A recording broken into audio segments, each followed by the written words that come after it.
The ladder shouldn't be creaking like this. 20 feet off the ground, and every rung feels like it's announcing my presence to everything below. My hands are slick with sweat despite the October cold, and I can hear them down there. Not close, but close enough. That wet shuffling sound they make, like someone walking through puddles wearing shoes 2 sizes too big. I push the plywood hatch open and haul myself into the deer stand, my backpack catching on the edge. For a second, I'm stuck, half in and half out, dangling like bait. The pack finally gives, and I tumble inside, landing hard on my shoulder. The whole platform rocks. It's an 8x8 box on stilts, and right now, it feels about as stable as a shopping cart with a broken wheel. I pull the hatch closed and lie there catching my breath, staring up at the corrugated metal roof. There's a leak somewhere. I can see water stains in the corner, brown and spreading like a bruise.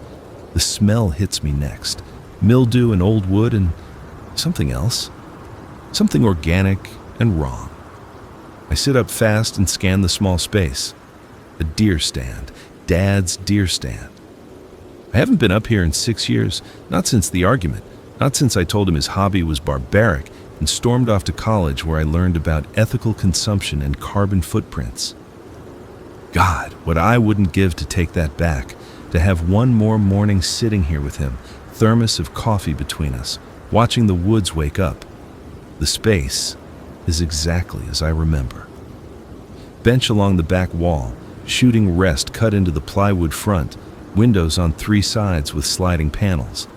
Someone, probably Dad, left supplies.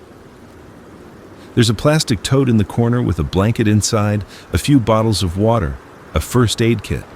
The water bottles are dusty but intact. I check the dates. 2 years old. Should be fine. I crack one open and drink half of it in 3 long gulps. My throat feels like I swallowed broken glass. I've been running for 16 hours straight ever since the pharmacy, ever since Martinez got... No, don't think about that yet. I slide one of the window panels open an inch and look out. The woods stretch in every direction, oak and pine thick enough that I can only see maybe 30 yards before the trees swallow everything. It's late afternoon, the light going golden and thin. Below, the ground is carpeted in dead leaves, and I can see the game trail Dad used to bait. There's an old feeder about 15 yards out, the kind that scatters corn on a timer. It's empty now. Everything's empty now.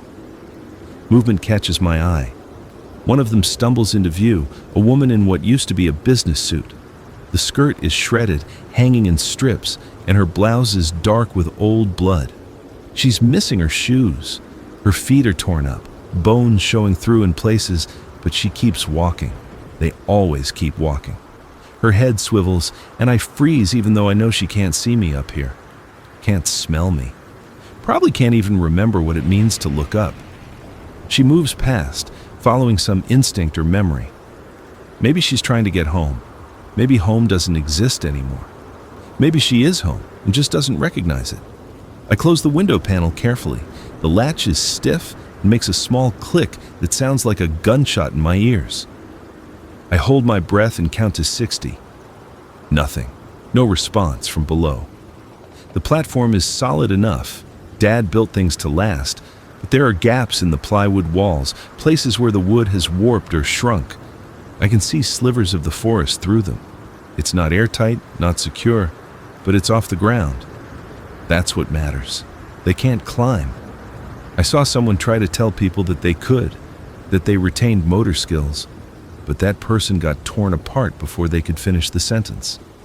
They can't climb.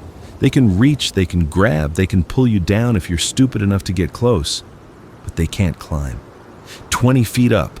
I'm 20 feet up, and that has to be enough. I do an inventory of what I brought. The backpack is a school bag, bright blue with a broken zipper, something I grabbed from an abandoned Honda 3 days ago. Inside, 2 cans of soup, 1 can of peaches, a bottle of Tylenol with maybe 8 pills left, a lighter that's almost out of fluid, a road map of Pennsylvania that's useless because I don't have a car, and a photograph. Just one. I don't know why I grabbed it. It's not even of anyone I knew well, just some family's vacation photo that was tucked in the Honda's visor. A mom, dad, 2 kids at the beach, everyone smiling. I look at it sometimes and try to remember what that felt like. There's also the knife, a hunting knife I took from a sporting goods store in Harrisburg before the military showed up, before they started shooting anything that moved. The blade is 6 inches long, and I've used it twice, once to open a can, once for something I don't want to think about. The supplies in the tote are better than I expected. 3 more bottles of water, a space blanket still in its package, a box of granola bars, 6 left, and they're only a month past expiration. A small fishing tackle box filled with hooks, line, and weights, a compass, a headlamp with dead batteries, and at the bottom, wrapped in an old t-shirt, a .308 rifle. I lift it out carefully. It's a bolt-action Remington, the same one Dad taught me to shoot when I was 14. I hated it then, hated the noise, hated the kick, hated the idea of killing something. I checked the chamber. Empty. There's a box of ammunition underneath the shirt, 20 rounds. I load 5 into the magazine in chamber 1. 6 shots. I have 6 shots. The weight of it feels different now. Feels like possibility. I set it against the wall within reach and unwrap the granola bar. Chocolate chip. I eat it in small bites, making it last, trying not to think about when I'll eat again. The sun is dropping fast. In another hour, it'll be dark, and I don't have a light source beyond the lighter. The headlamp is useless without batteries. Outside, the forest is getting noisy. Not with them, with everything else. Birds settling in for the night. Something small scurrying through the underbrush. A branch cracking under weight somewhere to the north. Nature, doing what nature does, indifferent to the fact that humanity is eating itself. I wonder if the animals understand what's happening, if the deer know that the woods are safer now, if the crows have figured out that the bodies don't stay down, the temperature is dropping. I can feel it seeping through the plywood walls. I pull the space blanket from its package and wrap it around my shoulders. It crinkles with every movement, loud and obnoxious, but it's better than freezing. The regular blanket from the tote smells like mildew and something else, maybe mouse piss. But I layer it over the space blanket anyway. This is my life now. This 8x8 box, these supplies, the rifle, and 6 bullets. I think about Dad and wonder if he made it. He was in Pittsburgh when it started, at a convention for industrial supply managers.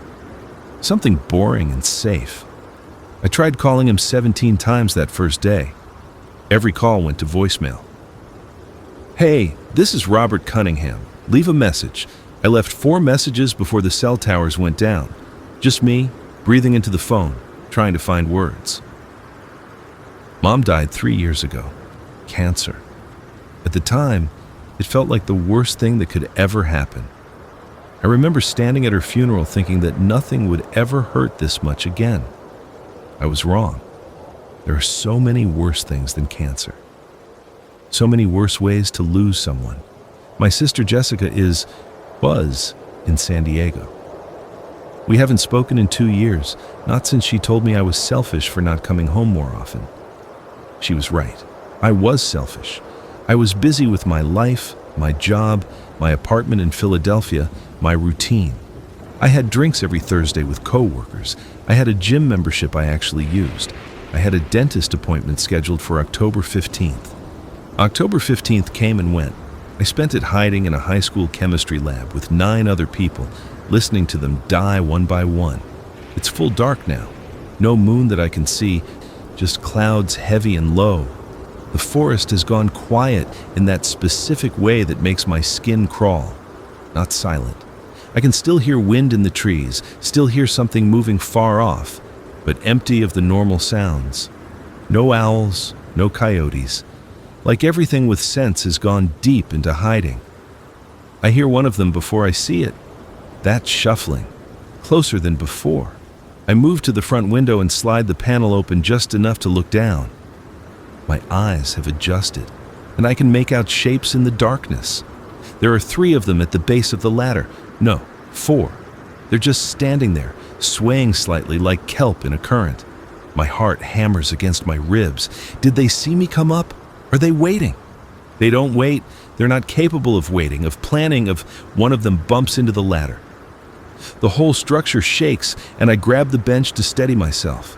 The deer stand is bolted to the tree, but the ladder is just hooked onto the platform.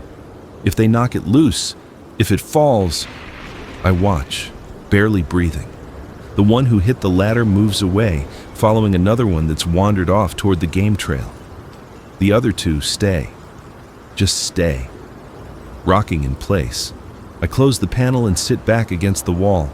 This is going to be a long night. Hours pass. I know they pass because I count them, marking time by the stiffness in my joints, the growing need to piss, the way my thoughts start to spiral. Around what I think is midnight, I give up and pee into an empty water bottle. The sound seems obscenely loud. I cap it tight and set it in the far corner. Tomorrow's problem. Sleep doesn't come. Every time I close my eyes, I see Martinez, see the way his face changed when he got bit. The infection moves fast. Everyone knows that now. But there's a window. Maybe 20 seconds where the person is still themselves, still aware of what's happening. Martinez used that window to push me toward the door. "Go," he said. "Just go." And I went, I ran, and I left him there, and I didn't look back. 3 days ago. That was 3 days ago, and I can still smell the pharmacy, that combination of antiseptic and blood. A sound jerks me alert, different from the shuffling. This is sharp, rhythmic. Tap, tap, tap. Pause. Tap, tap, tap. I scramble to the window and look out. There's someone down there, someone living. They're standing at the base of the tree looking up at me, tapping a stick against the ladder. Even in the darkness, I can see they're young, maybe early 20s. Short hair, dark jacket, backpack that looks military grade. "Hey," they call up. Their voice is hoarse but distinctly human. "Hey, I know you're up there. I watched you climb." I don't respond. This could be a trick. People are worse than the infected sometimes. I learned that in Harrisburg. "Look, I'm not..." They break off, turning suddenly. I hear it too. More shuffling coming from the east. "Shit, please. I just need somewhere safe for the night. I'll leave at first light, I swear." The shuffling is getting louder. Closer. I can see movement through the trees, multiple shapes converging on our location. The person below looks up at me again, and even in the dark I can see the fear. "Please." I make a decision I'll probably regret. Ladders to your right. Climb fast. They don't need to be told twice. I hear them scrambling up, the ladder groaning under the sudden weight. The platform shakes as they climb. Behind them, the shuffling intensifies. I grab the rifle and lean out the window, trying to see how many there are. Too many. At least a dozen, maybe more, drawn by the noise or the smell or whatever pulls them. The person is halfway up the ladder when one of the infected reaches the bottom. I watch it grab at the lowest rung, pulling itself up maybe 6 inches before falling back down. They can't climb, but they can grab. "Faster," I hiss down. They're at the top now, breathing hard, shoving the hatch open. I help pull them through, and we slam it shut together. Below us, the infected are gathering, a crowd of them now, pressing against the tree, against the ladder. The whole structure sways. "Jesus," the person gasps. "Jesus Christ, thank you." I move back, putting space between us, the rifle across my lap. "Who are you?" "Sam." They hold up empty hands. "No weapons." "Well, I have a knife in my pack, but I'm not a threat." Everyone's a threat. Fair point. Sam leans against the wall, still catching their breath. In the dim light filtering through the window gaps, I can see them better now. Asian features, exhausted eyes, a cut healing on their cheek. "Look, I meant what I said. First light, I'm gone. I've been running for 2 days. I need to rest." Below, the infected have settled into their waiting pattern. I can hear them bumping against each other, against the tree. The ladder creaks ominously. Where did you come from? I ask. North. There was a camp, maybe 40 people. It fell apart yesterday. Sam's voice goes flat. Someone got bit and didn't tell anyone. By the time we realized, everyone, I don't know, I ran. I'm a coward, so I ran. You're alive. That's not cowardice. Sam laughs, but there's no humor in it. Keep telling yourself that. We sit in silence for a while. I keep the rifle ready, keep watching them, but Sam just sits there looking exhausted and broken. Finally, I ask, "You have any food?" 2 cans of beans, some crackers. They shrug off their pack and open it. We can share if you want. I think about my dwindling supplies, about how long I can last up here, about trust and survival, and the fact that I haven't spoken to another living person in 3 days. Okay, I say. Okay. We eat cold beans straight from the can, passing it back and forth with a shared spoon from Sam's pack. The beans taste like cardboard and salt, but they're protein, they're calories, they're something. This is a pretty good setup, Sam says, looking around. Deer stand? My dad's. I grew up about 5 miles from here. Is he? Don't know, probably. Sam nods. They understand. Everyone understands now. The world ended and most of the people we loved ended with it. I had a sister, Sam offers. Julie. She was 15. We got separated in Seattle when it first started. I keep thinking I'll find her, in some camp or safe zone. Keep thinking she made it out. Maybe she did. Yeah, maybe. But we both know the odds.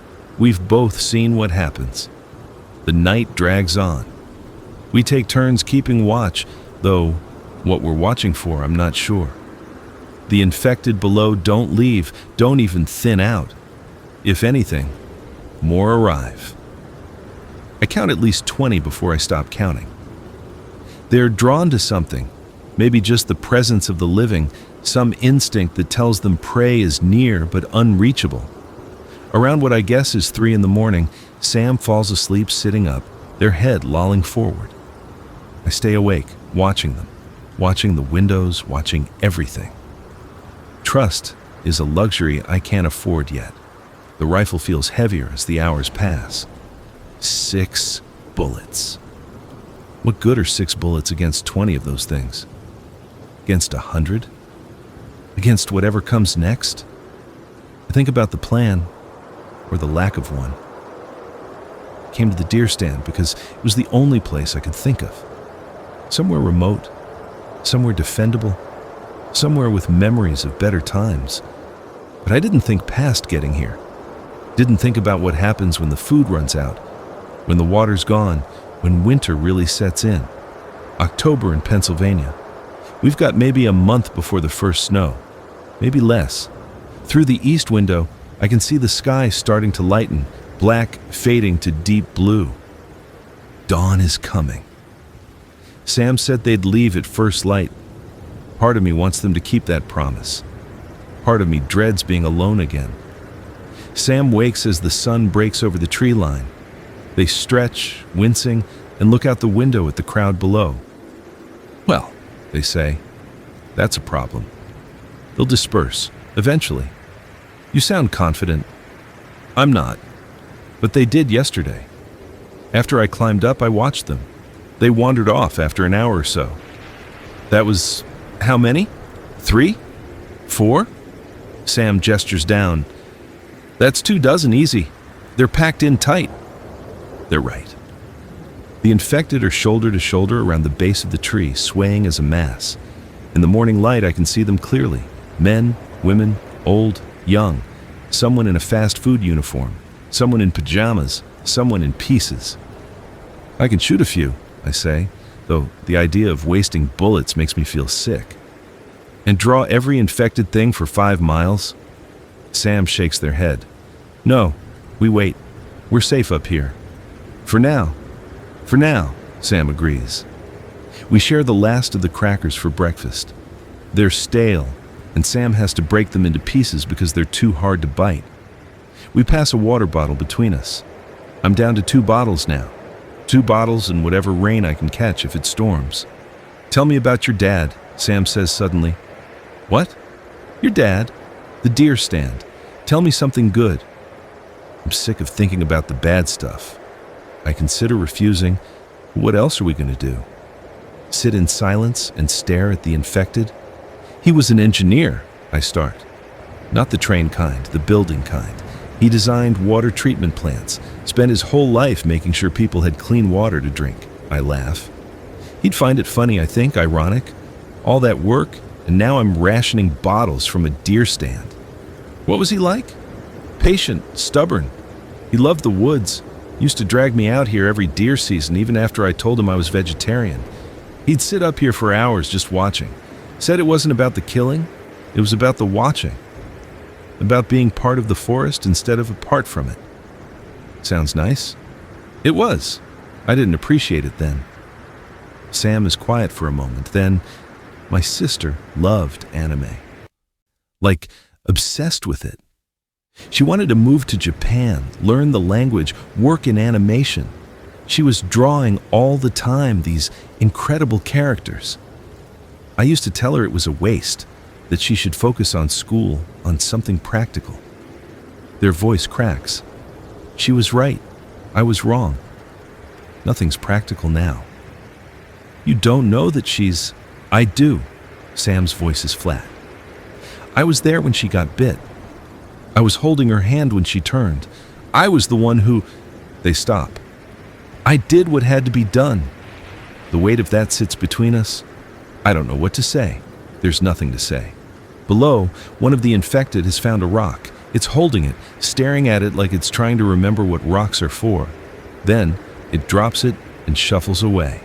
The others follow, a slow migration toward the south. Within 10 minutes, half of them are gone. Within 20, the base of the tree is clear except for 2 stragglers. See, I say, they move on, until something brings them back. Then we stay quiet. Sam looks at me. We? I realize what I've said, the assumption I've made. I mean, you said first light. It's first light. You want me to go down there with those 2 still hanging around? You could wait another hour, or I could stay another day, another week. Sam meets my eyes. Is that what you want? What do I want? I want my life back. I want my apartment and my Thursday drinks and my stupid dentist appointment. I want my mom alive and my dad safe and my sister speaking to me. I want the world to make sense again. What I say is, I have 6 bullets and enough food for maybe 3 days. 2 people means half that.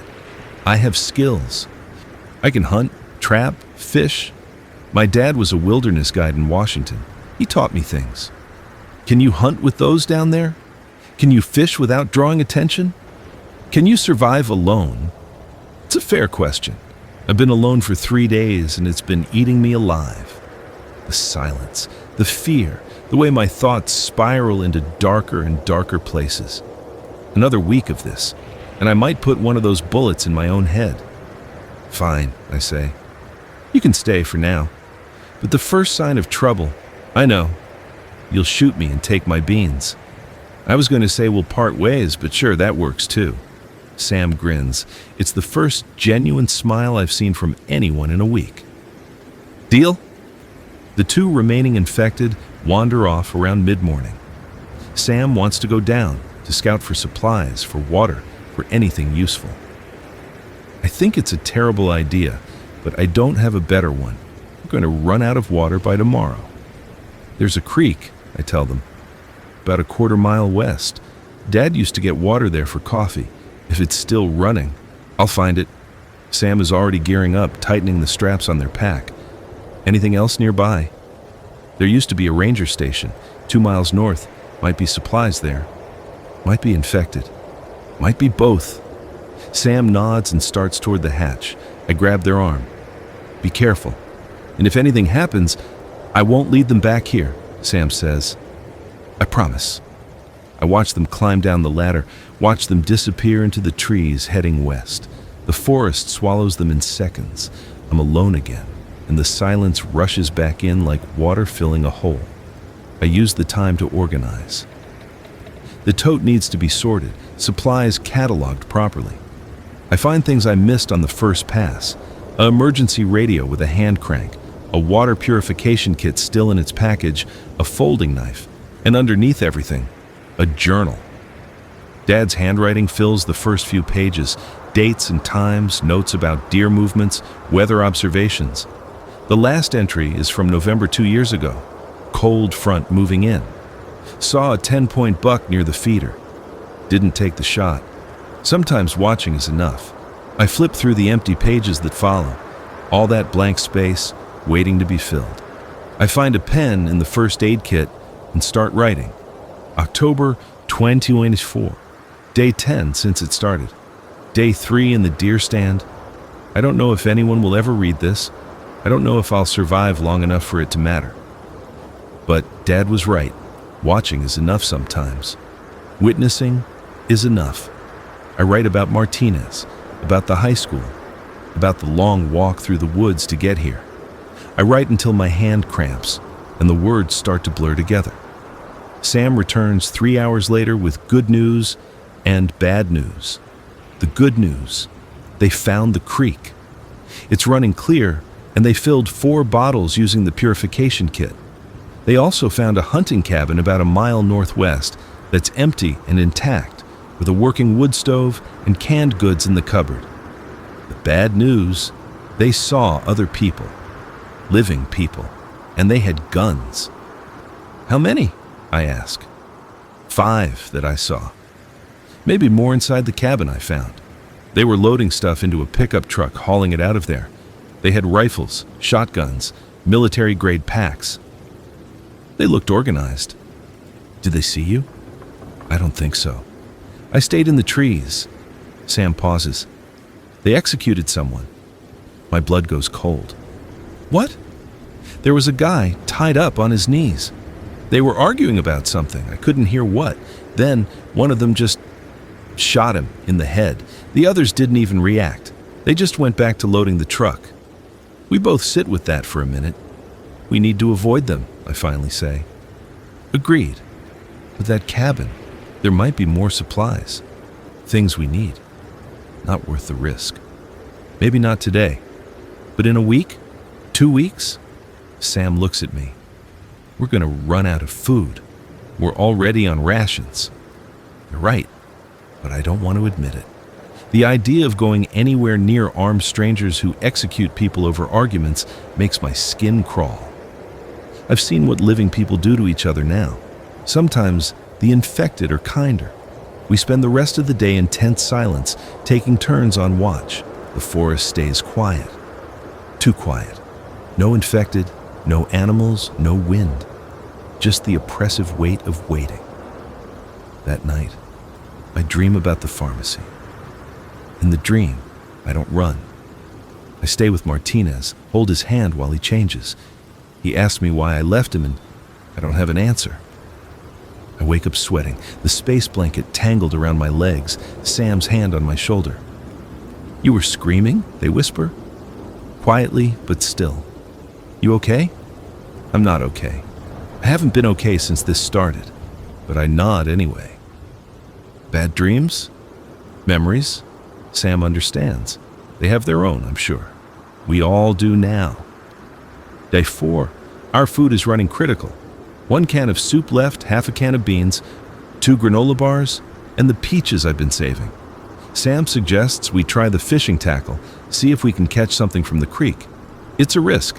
The creek means leaving the deer stand, means being on the ground where anything could happen. But we're running out of options.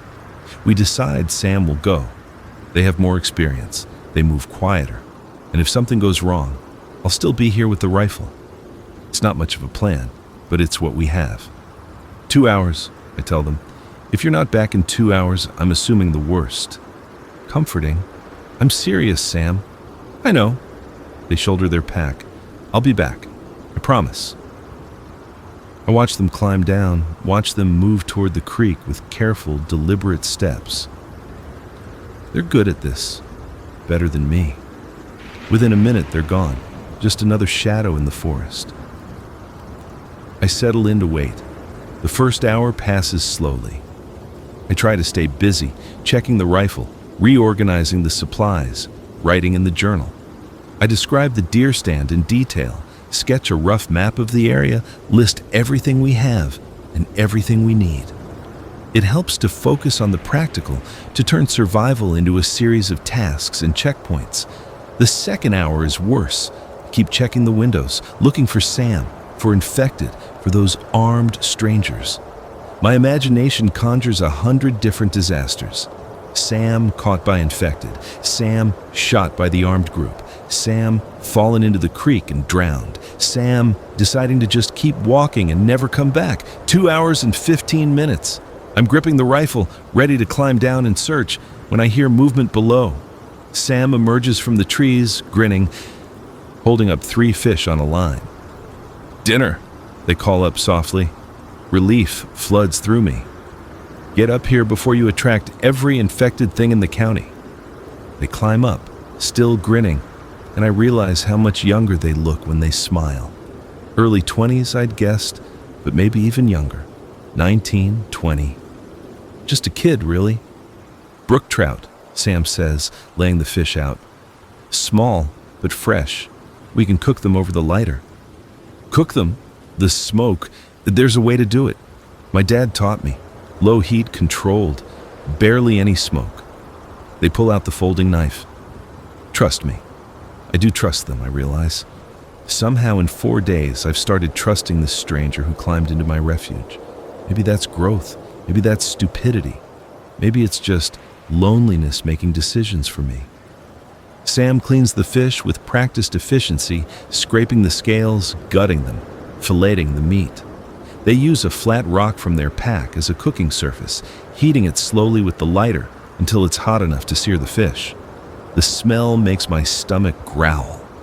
We eat with our fingers, burning our mouths on the hot flesh. It's the best thing I've tasted in weeks. Real food, fresh food, something that didn't come from a can. Sam watches me eat and smiles. "Good? Amazing." My dad would take me fishing every summer. Said it was important to know how to feed yourself, how to live off the land. Sam stares at the remains of their fish. He was in Spokane when it happened. Tried to get to him, but the roads were blocked. The military wasn't letting anyone in or out. I'm sorry. Everyone's sorry. Everyone's lost someone. They crumple the fish bones and wrap them in a plastic bag.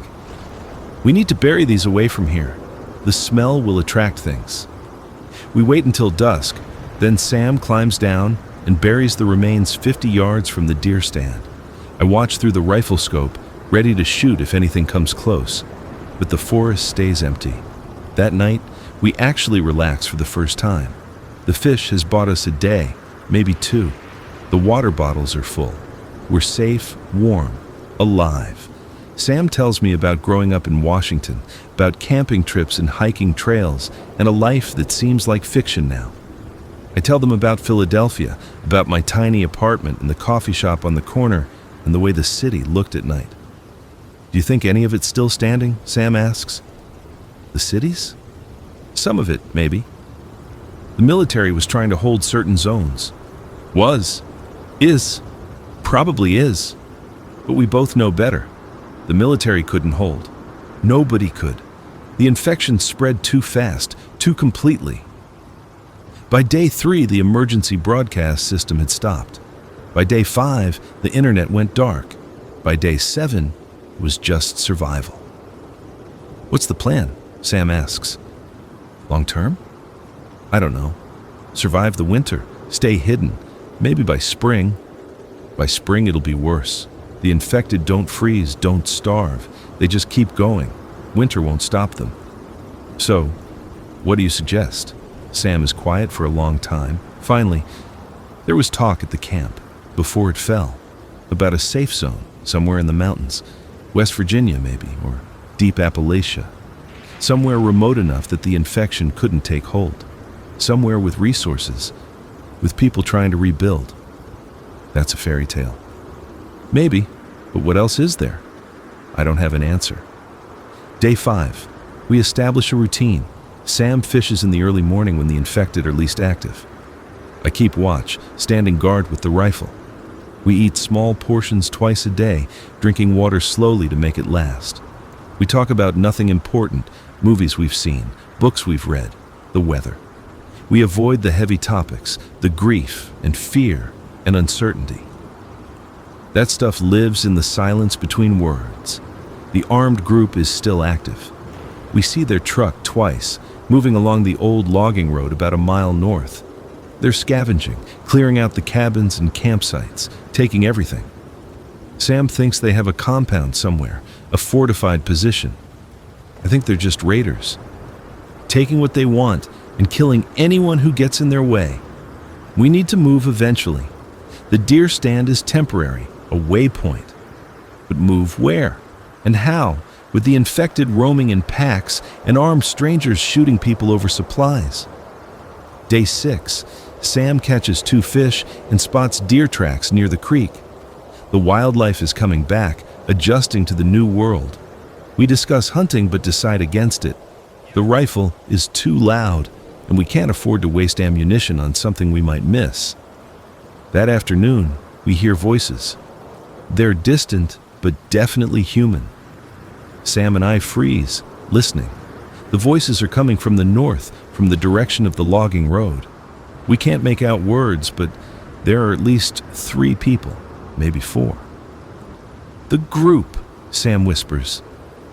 I grab the rifle and move to the north window. Through the scope, I can see movement, figures in tactical gear moving through the trees. They're searching, systematically working their way south, toward us. Get down, I hiss. Don't move. Don't make a sound. We press ourselves against the floor, barely breathing. The voices get closer. I can make out words now. Nothing out here. Check everywhere. Boss said there's been signs. Waste of time if you ask me. They're maybe 100 yards away. I risk lifting my head, peering through a gap in the wall. 4 of them, all armed with rifles, all wearing matching tactical vests. They move like they have had training, checking corners, covering angles. They're not random survivors. They're organized. One of them stops about 50 yards from our position. He's looking at something on the ground. I feel my heart stop as I realize what he's seeing. Tracks, boot prints in the soft earth. Sam's tracks from this morning's fishing trip. Got something? The man calls. The others converge on his position. They're examining the ground, following the trail. One of them points toward the creek, another points toward our tree. Someone's been here, one says. Recent, maybe today. Spread out, find them. They split up. 2 head toward the creek, 2 start moving toward us. I bring the rifle up, sighting on the nearest one. My finger rests on the trigger. 6 bullets, 4 of them. Can I take all 4 before they return fire? Can I live with myself if I do? Sam touches my arm, shaking their head. Wait, they mouth. The 2 men are at the base of our tree now. One of them kicks at the ladder. Deer stand, he says. Old one. Probably abandoned. Check it anyway. My heart is hammering so hard, I'm sure they can hear it. The man grabs the ladder and gives it a shake. It rattles against the platform, and I have to bite my lip to keep from making a sound. Seems solid, the man says. He puts his foot on the first rung. I sight down at him, finger tightening on the trigger. This is it, the moment where everything changes. I'm going to have to kill someone, a living person, not infected, not turned, just someone trying to survive like us. The man's radio crackles. Got something by the creek, fresh fish guts. Someone's definitely working this area. The man climbing the ladder pauses. How fresh? Day old, maybe. They might still be close. He steps back down. Let's check that out first. Mark this location. We'll come back with more people. No. No. If they come back with reinforcements, if they find us... But they're walking away, heading toward the creek where Sam buried the fish remains. We listen to them searching, calling to each other, coordinating. After 20 minutes, they move on, heading west. We don't move for another hour. We barely breathe. When we're finally sure they're gone, Sam whispers, "We have to leave." I know. Tonight. As soon as it's dark, They'll be back tomorrow with more people. Where do we go? Away from here, deeper into the woods. We find somewhere they haven't searched yet. I look around the deer stand, this space that's kept us safe. It holds memories of my father that I've started to think of as home. Leaving feels like giving up, but staying feels like suicide. Okay, I say. We leave tonight. We spend the remaining daylight gathering everything we can carry. The rifle and ammunition, the water bottles, the fishing gear, the knife, the lighter, the space blanket. We take Dad's journal and the first aid kit. We leave behind the tote, the regular blanket, anything too heavy or bulky. Sam redistributes the weight between our packs, making sure neither of us is overloaded. They're good at this, practical. I watch them work and feel grateful, feel lucky. If I'd been alone when those men showed up, I probably would have started shooting, would have gotten myself killed. Thank you, I say. Sam looks up. For what? For not letting me do something stupid. We're keeping each other alive. That's the deal. As the sun sets, we prepare to climb down. I take one last look around the deer stand, trying to memorize it. Dad's space, our refuge, the place that kept us safe for almost a week. I hope we find somewhere else as good. We climb down as darkness falls, moving as quietly as possible. The forest floor feels dangerous after days elevated, like we're vulnerable prey again. Every sound makes me jump. Every shadow could be infected, could be the armed group coming back. Sam leads and I follow, heading south away from the logging road. We move slowly, carefully, using the compass to maintain our bearing. The plan is to put at least 3 miles between us and the deer stand before we stop for the night. 1 mile in, we hear them, the wet shuffling, the low moans, infected, close by. Sam holds up a fist, and we freeze. Through the trees, I can see movement, a group of maybe 6 or 7 infected wandering aimlessly. They're between us and the route south. We wait, hoping they'll move on.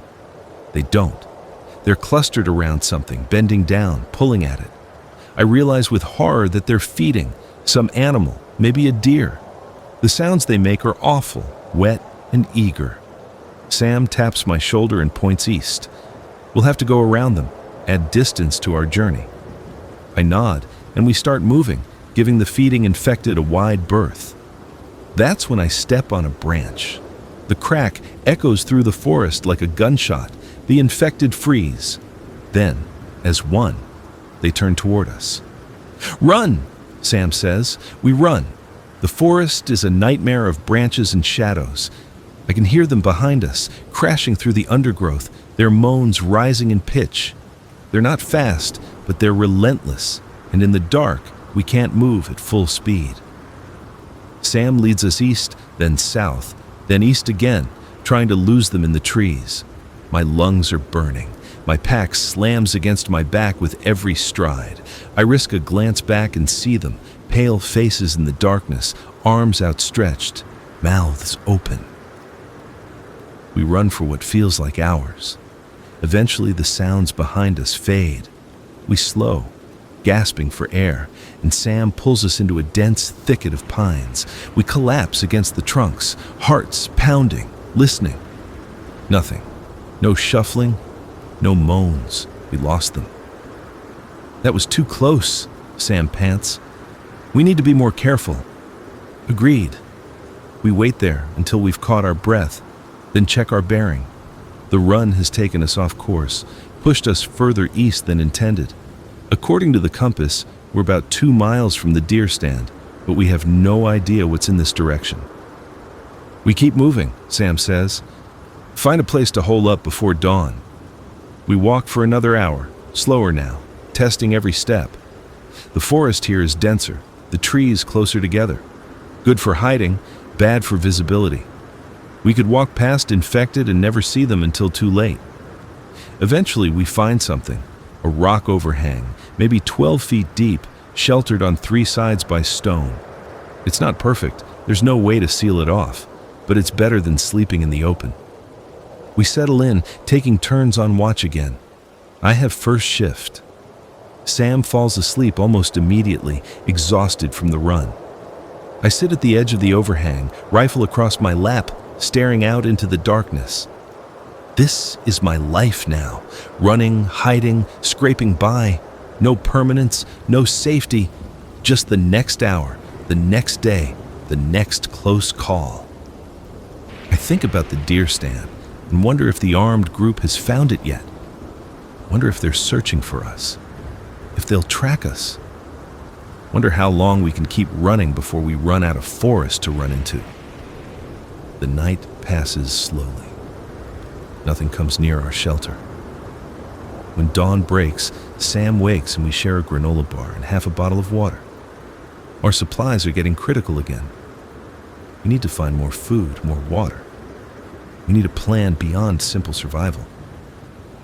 The safe zone, I say, in the mountains. You really think it exists? Sam considers. I think people are trying to build something. Whether it's actually safe, whether it'll last, that's different. But it's better than this. Better than running forever.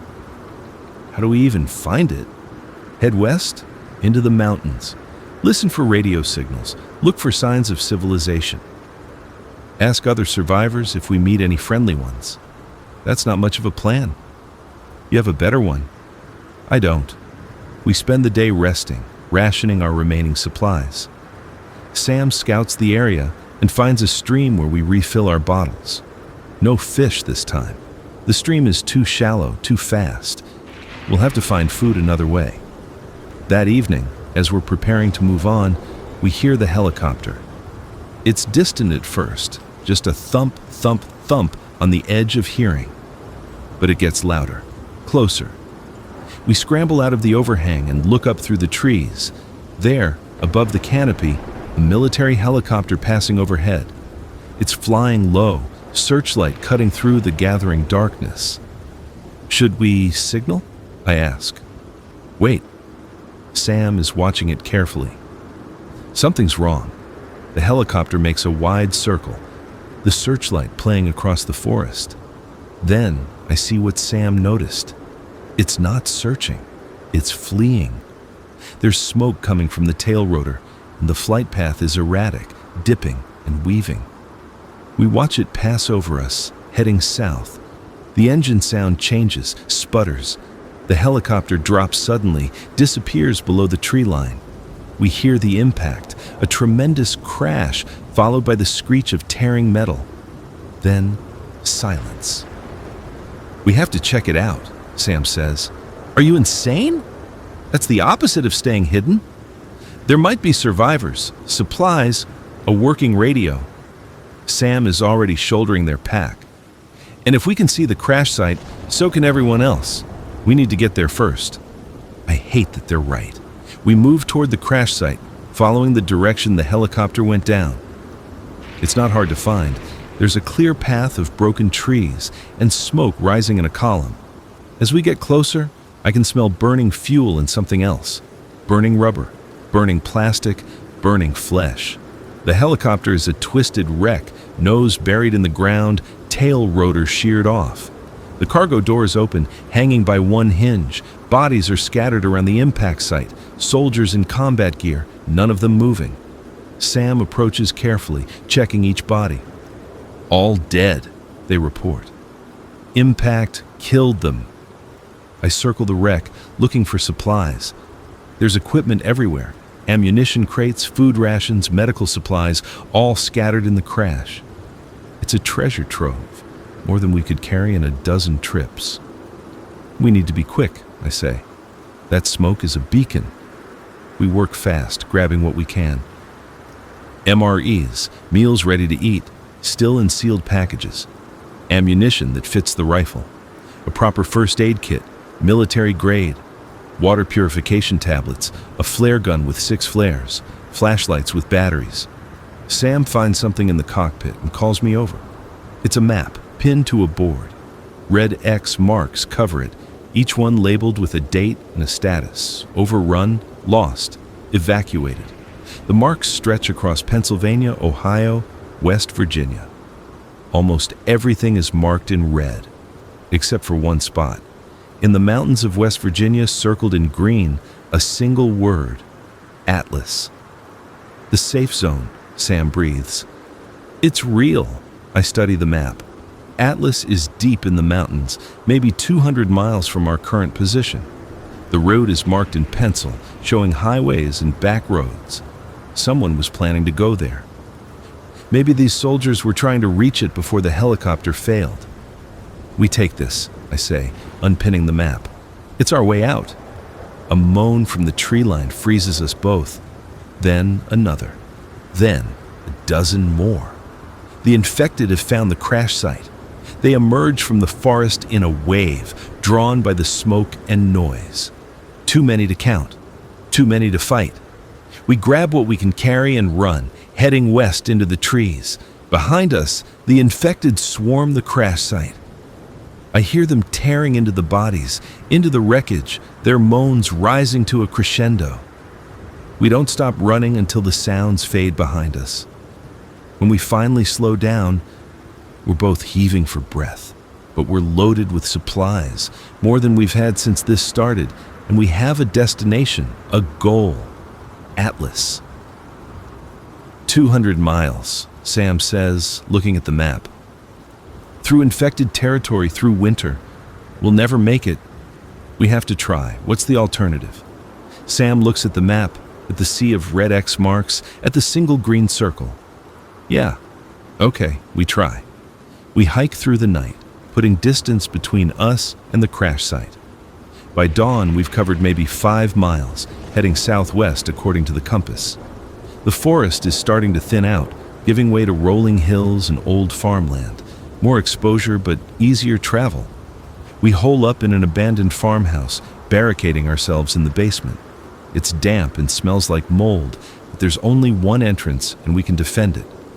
We eat our first MRE, beef stew that tastes like cardboard but fills our stomachs.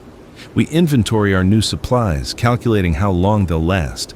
3 weeks of food if we're careful. Plenty of water purification tablets, enough ammunition that I don't have to ration every shot. A fighting chance. That night, I update Dad's journal. I write about the deer stand, about the armed group, about the helicopter and the map. I write about Sam and how they saved my life multiple times. I write about Atlas and what it might mean.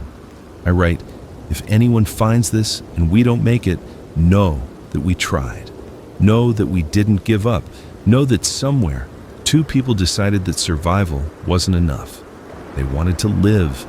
Day 9. We leave the farmhouse at first light and make good progress. The farmland is mostly clear, just scattered infected that we avoid easily.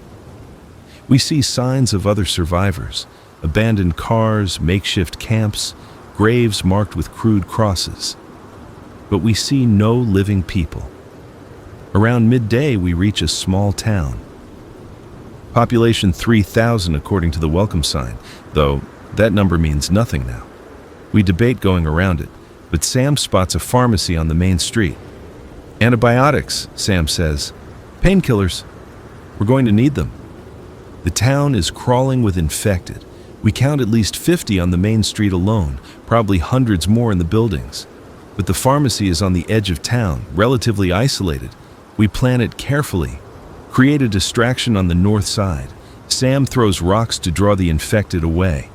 While they cluster around the noise, I sprint to the pharmacy, keeping low and quiet. The door is locked, but the window is already broken. I climb through, landing in a scatter of broken glass. Inside, the pharmacy has been ransacked, but not completely cleaned out. I grab what I can find: antibiotics, painkillers, bandages, antiseptic.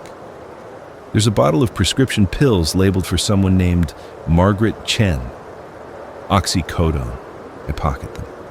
Pain management is survival. I'm climbing back out when I hear it. Not the moans of infected, but something worse. Crying, a child crying. It's coming from the back room. I should leave. Should get out while the infected are still distracted. But that crying, it's human, it's alive. It's someone who needs help. I move toward the sound, pushing through the employee door. The back room is dark, lit only by light filtering through a high window. In the corner, huddled under a desk, a little girl, maybe 7 years old. She's filthy, shaking, her eyes wide with terror. "Hey," I whisper. "Hey, it's okay. I'm here to help." She doesn't respond, just stares at me. "What's your name?" "Nothing." "I'm going to get you out of here, okay? We need to be very quiet." I approach slowly, hands up, showing I'm not a threat. She flinches, but doesn't run. I get close enough to see she's in bad shape, dehydrated, malnourished, bruised. She's been here for days at least. "Can you walk?" She nods. "Good. We're going to walk very quietly to the window. Don't make a sound. Can you do that?" Another nod. I help her out from under the desk. She's so light, practically weightless. How long has it been since she ate? I lead her to the front room, to the broken window. Outside, the infected are still distracted, clustered around wherever Sam's rocks landed. I lift the girl through first, lower her carefully to the ground. She lands silently, looks back at me with those huge, terrified eyes. I climb through after her and we run, back toward the tree line where Sam is waiting. Sam sees us coming and their eyes go wide. "What?" "Later." Run.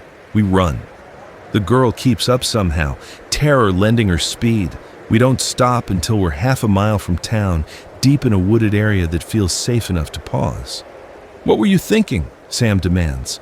"I couldn't leave her. We can barely keep ourselves alive." "So what, we just let children die? Draw a line at what age survival matters?" Sam opens their mouth to argue, then looks at the girl. She's collapsed on the ground, gasping for air, shaking. Sam's expression softens. "Damn it," Sam mutters. Okay. What's your name, kid?" The girl looks up. When she speaks, her voice is barely a whisper. "Emma." We give Emma water and an MRE, watching her eat. She wolfs down the food like she hasn't eaten in a week. But she probably hasn't. Sam cleans her up as best they can, checking her for bites or scratches. She's clean, just traumatized and starved. "Where are your parents?" I ask gently. Emma stares at her hands. "Gone." "Gone how?" "They got sick, the bad sick. They told me to hide and I hid and they..." She doesn't finish. Sam and I exchange a look. We've inherited a child, a 7-year-old girl who's now our responsibility in a world that can barely support 3 people surviving day to day. What choice did I have? What choice did I have? "You're safe now," I tell Emma. "We're going somewhere safe, somewhere called Atlas. You can come with us?" "Is it far?" "Yes, but we'll make it, I promise." It's a promise I have no business making. But she's 7 years old and she's terrified. And what else can I say? That night, we camp in a hollowed-out log big enough for the 3 of us. Emma sleeps between us, finally warm and fed. Sam and I take turns on watch. During my shift, Sam wakes and joins me. "We can't do this," Sam whispers. "We can't take care of a kid. We don't have a choice now. We could find somewhere safe for her, leave her with supplies. And if no one finds her, if the infected do..." Sam is quiet.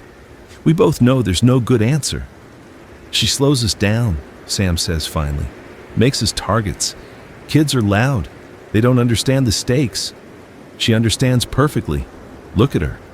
She's been surviving alone for days. She knows exactly what the stakes are. She's 7. Age doesn't matter anymore." We sit in silence, watching the darkness. Finally, Sam says, "If it comes down to it, if we have to choose between her and surviving, it won't. But if it does, it won't. We'll make it work." Sam looks at me for a long moment, then nods. "Okay." We make it work. Day 10. We travel slower with Emma, but not as slow as I feared. She's tough, resilient in the way children can be. She doesn't complain, doesn't cry, just walks and walks. When she gets tired, I carry her. When I get tired, Sam carries her. We take turns. We see more signs of survivors. A message spray-painted on a barn, heading west to Atlas. anyone alive follow. It's dated 3 weeks ago. Below it, someone else has written, Atlas is a lie. Don't bother. Which do we believe? Sam asks. Neither. We see for ourselves. That afternoon, we find them. The people from the barn message, all 5 of them, dead on the side of the road, shot execution style. Recent kills, maybe a day old. Emma sees them before I can shield her eyes. She doesn't scream, doesn't react, just looks at the bodies with that same 1,000-yard stare I've seen on combat veterans. Don't look, I tell her, though it's too late. Why are they dead? She asks. Bad people. The sick people. No, living people who do bad things. She processes this. Are there a lot of bad living people? Some, not all. We're not bad. How do I know? It's a fair question. How does she know? Because we saved her? Plenty of bad people save children for bad reasons. Because we promise we're good? Promises mean nothing now. You don't, I admit. You have to trust us until you know for sure. Emma considers this, then nods. Okay. We bury the 5 people in shallow graves, marking them with stones. It's the least we can do. Emma helps, moving small rocks into place. She's too young to be doing this, too young to understand death this intimately. But this is her world now. This is all our worlds. That night, Emma asks about Atlas. We spread the map out and show her the route, the green circle in the mountains. Will there be other kids there? She asks. Maybe. Probably. What if there's not? Then you'll have us. She studies the map, tracing the route with her finger. It's far. Very far. What if we don't make it? Sam and I exchange a glance. We will, Sam says firmly. We will make it. Emma nods, satisfied. Children believe adults when they speak with conviction, even when the adults are lying. Day 12. We're making about 10 miles a day now, roughly following the route marked on the military map. We're out of farmland into proper wilderness, thick forest broken by occasional roads and streams. It's slower going, but safer. Fewer infected out here, fewer people. We survive on MREs and whatever Sam can catch or forage. Emma learns to help, gathering berries and edible plants Sam identifies. She's a quick learner, asks good questions. She reminds me of myself at that age before cynicism set in. That afternoon, we hear gunfire. Close, maybe a mile east. We drop low, pulling Emma between us. The shots are sporadic, not the sustained fire of a battle, but deliberate, methodical, someone hunting. Could be hunting infected, Sam whispers. Could be hunting us. We move west, away from the sound. But the forest is dense, and we're making noise. Too much noise. I hear voices calling to each other. The same voices from the deer stand, the armed group.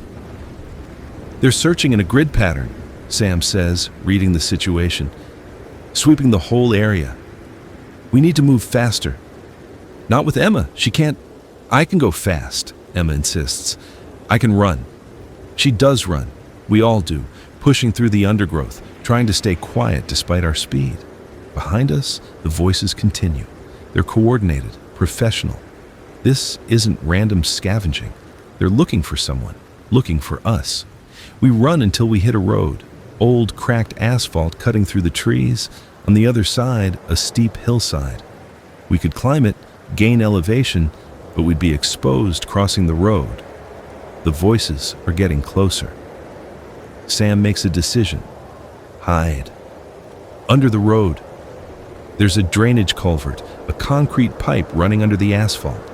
It's maybe 4 feet in diameter, filled with dead leaves and mud. Sam crawls in first, then pulls Emma after them. I follow, covering our tracks as best I can. Inside the pipe, it's dark and claustrophobic. We huddle together, barely breathing. Water seeps through my pants. Emma is shaking but doesn't make a sound. Smart kid. We hear them on the road above us, boots on asphalt. At least 4 people, maybe more. "Tracks end here," someone says. "Check the culvert." My heart stops. I bring the rifle up, ready to shoot whoever looks in. It won't be enough. There are too many of them. But I won't go down without a fight. A face appears at the end of the pipe. Tactical vest, rifle, sunglasses. He's looking right at us. No, he's looking through us. The culvert is dark. We're at the far end, pressed against the curve. He can't see us. "Empty," the man calls. "You sure?" "Yeah, nothing here." The face disappears. We hear them conferring, debating. Then they move on, boots fading down the road. We wait in that pipe for 2 hours, not moving, barely breathing. When we're finally sure they're gone, we crawl out, muddy and stiff. "That was too close," Sam says. "They're expanding their search, looking for survivors to—" I glance at Emma. "To recruit." Sam understands what I'm not saying. To rob, to enslave, to kill. "We need to put more distance between us and them," I say. We hike until dark, then beyond. We're exhausted, but fear keeps us moving. When we finally stop, we don't risk a camp. We just find a dense thicket and huddle inside it, taking turns on watch. Emma falls asleep immediately, her head on my shoulder. I watch her breathe and think about responsibility, about the weight of keeping someone alive. It's heavier than any pack. Day 15. We've covered maybe 50 miles total, a quarter of the way to Atlas. We're running low on food again. The MREs are half gone, and we haven't found any good hunting or fishing spots. Sam is getting frustrated, I can tell. The responsibility of feeding 3 people is wearing on them. That morning, Emma finds something, a bunker. We're walking through what used to be someone's property. There's a burned-out farmhouse, a collapsed barn, when Emma spots the edge of something metal in the overgrown grass. It's a hatch, camouflaged but visible once you know where to look. Sam and I exchange glances. Bunkers can mean supplies. They can also mean trouble, either current occupants or things left behind by former occupants who didn't make it. "Stay back," I tell Emma. I approach the hatch carefully, rifle ready. There's a combination lock, but someone has already cut through it with bolt cutters. The lock hangs useless on the latch. I pull the hatch open. A ladder leads down into darkness. The smell that wafts up is bad, stale air and something organic, but no sound, no movement. "I'm going down," I say. "Cover me." I climb down the ladder, flashlight in one hand, rifle in the other. The bunker is small, maybe 10 by 20 feet. Concrete walls, military-style shelving, a chemical toilet in the corner, and supplies. So many supplies. Canned food lining the walls, water jugs, medical supplies, batteries, blankets, weapons, a shotgun, boxes of ammunition, even a crossbow with bolts. This is a prepper's dream, built for the apocalypse. And in the corner, the reason for the smell. A body, old, desiccated. A man who probably built this place, who probably died of natural causes before he could use it. A heart attack, maybe. A stroke. The irony is almost funny. "Clear," I call up. We hit the jackpot. Sam and Emma climb down. Emma wrinkles her nose at the smell, but doesn't complain. We spend an hour inventorying everything. It's enough supplies for 3 people to survive comfortably for months, maybe longer. "We could stay here," Sam says. "Wait out the winter. Head to Atlas in the spring." It's tempting. The bunker is defensible, well-stocked, warm. We could seal the hatch, live off the supplies, be safe. But something nags at me. What if the armed group finds this place? We seal the hatch from inside. They can't get in. They could camp on top of it, wait us out. Eventually, we'd have to leave. Sam knows I'm right. "So what do you suggest?" "We take what we can carry. We keep moving. We can't get trapped in one place." We load up our packs with the best supplies. Canned goods, medical supplies, ammunition. I swap my hunting rifle for the shotgun. It's better for close encounters. We take the crossbow too. Sam can use it for quiet hunting. Before we leave, I drag the body outside and bury it in a shallow grave. The man deserves that much. Emma helps again, laying rocks on the grave. Was he good or bad? She asks. Probably good. He prepared for this, tried to survive. But he died anyway. Yeah. Will we die anyway? I don't have a good answer. So I tell the truth. Maybe, but we'll try not to. Emma nods, satisfied with honesty. We leave the bunker with full packs and full stomachs, the first time in weeks we felt anything close to secure. The extra supplies buy us time, buy us options. We can afford to be careful now, to avoid risks. Day 18. Winter is coming early. We can feel it in the air, in the way the clouds hang low and heavy. The leaves are gone from the trees, leaving the forest skeletal and exposed. We need to pick up our pace. Emma is struggling. She's tough, but she's small, and the cold is harder on her.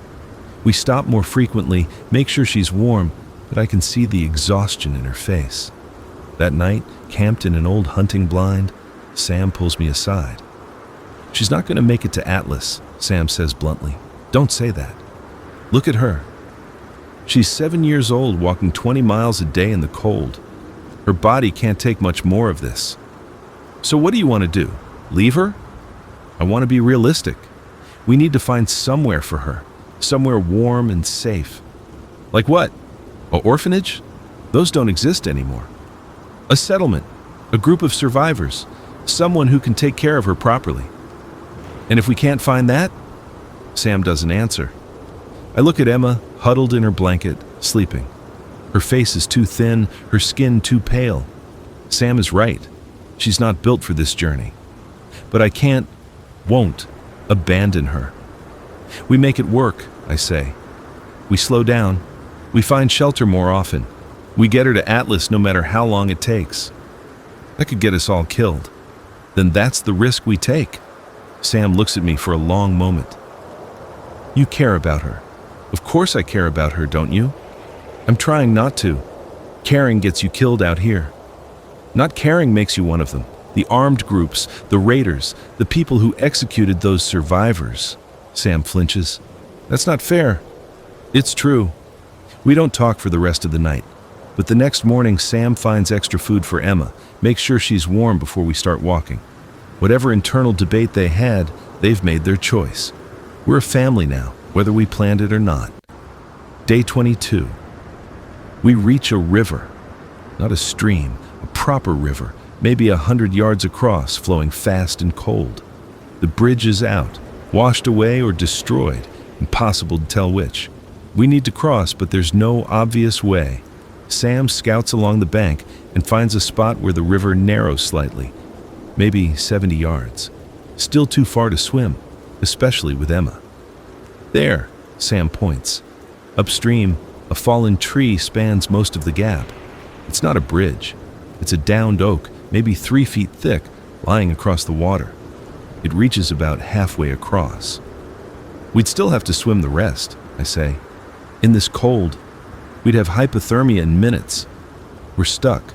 We can head upstream, try to find another crossing point, but that adds days to our journey. Or we can find a way across here. Emma is staring at the river. I can't swim, she says quietly. Of course she can't.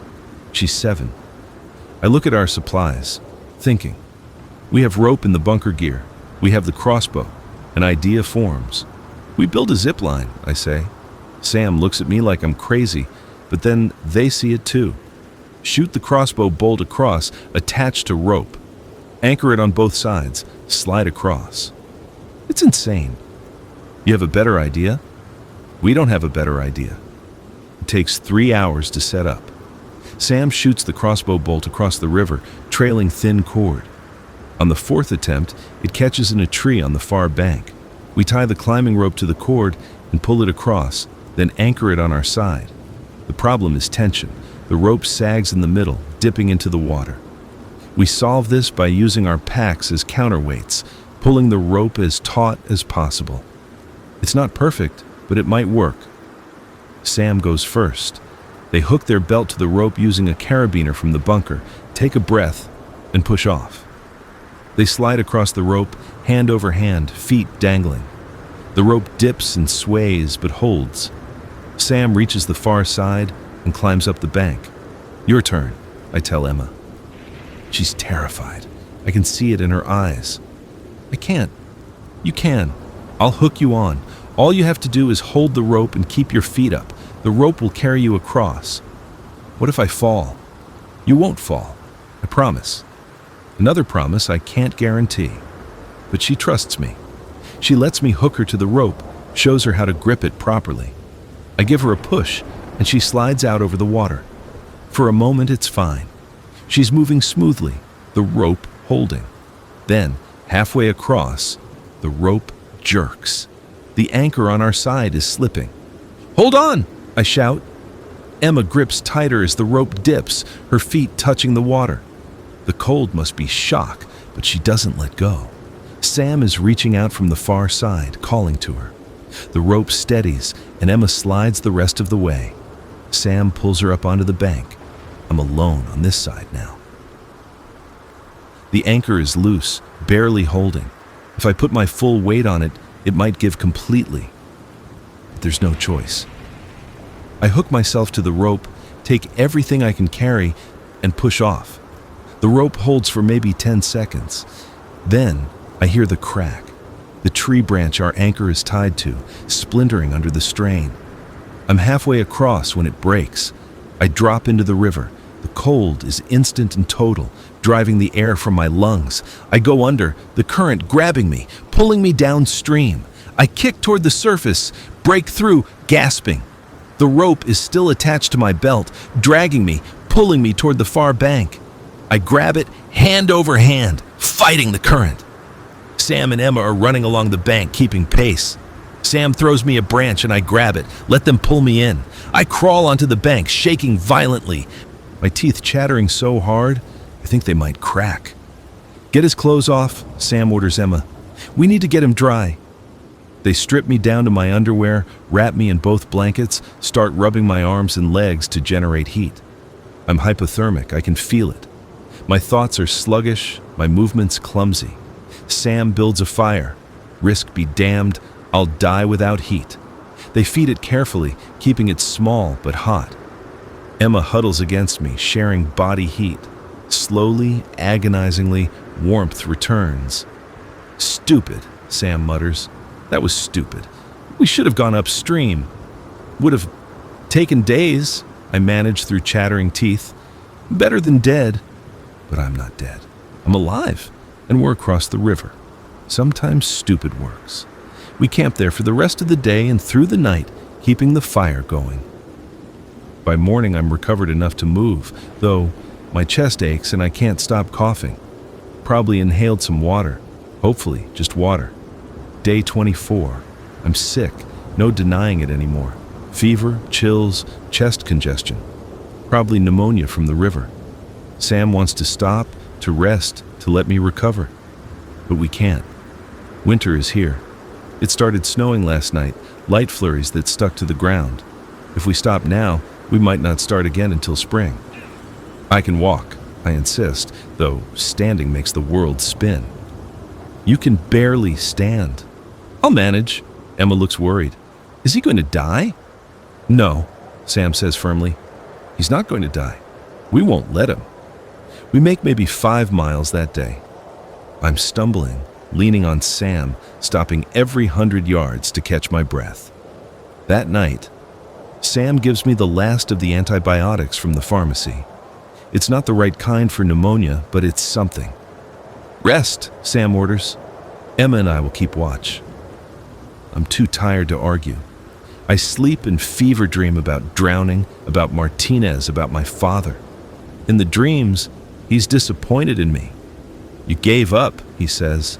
"You always gave up when things got hard." I wake to Emma shaking me. "Something's wrong," she whispers. I sit up, head pounding. It's still dark. Sam is at the edge of our camp, staring into the trees. "What is it?" I ask. "Listen." I listen. At first I hear nothing. Then, faint but distinct, voices, Singing. Someone is singing in the woods. A woman's voice, high and clear, singing what sounds like a lullaby. Infected? I ask. They don't sing. Could be a survivor. At 3 a.m? In the middle of nowhere? The singing continues, moving closer. I can make out words now, though they don't make sense. Something about stars and water and coming home. We should go, I say. You can barely walk. Then help me. We pack up quickly, quietly. The singing is getting louder, definitely approaching. Through the trees, I see movement, a pale shape drifting between the trunks. Go, Sam hisses. We move as fast as we can, which isn't fast. I'm leaning on Sam. Emma is holding my hand. Behind us, the singing follows. Not pursuing exactly, just parallel.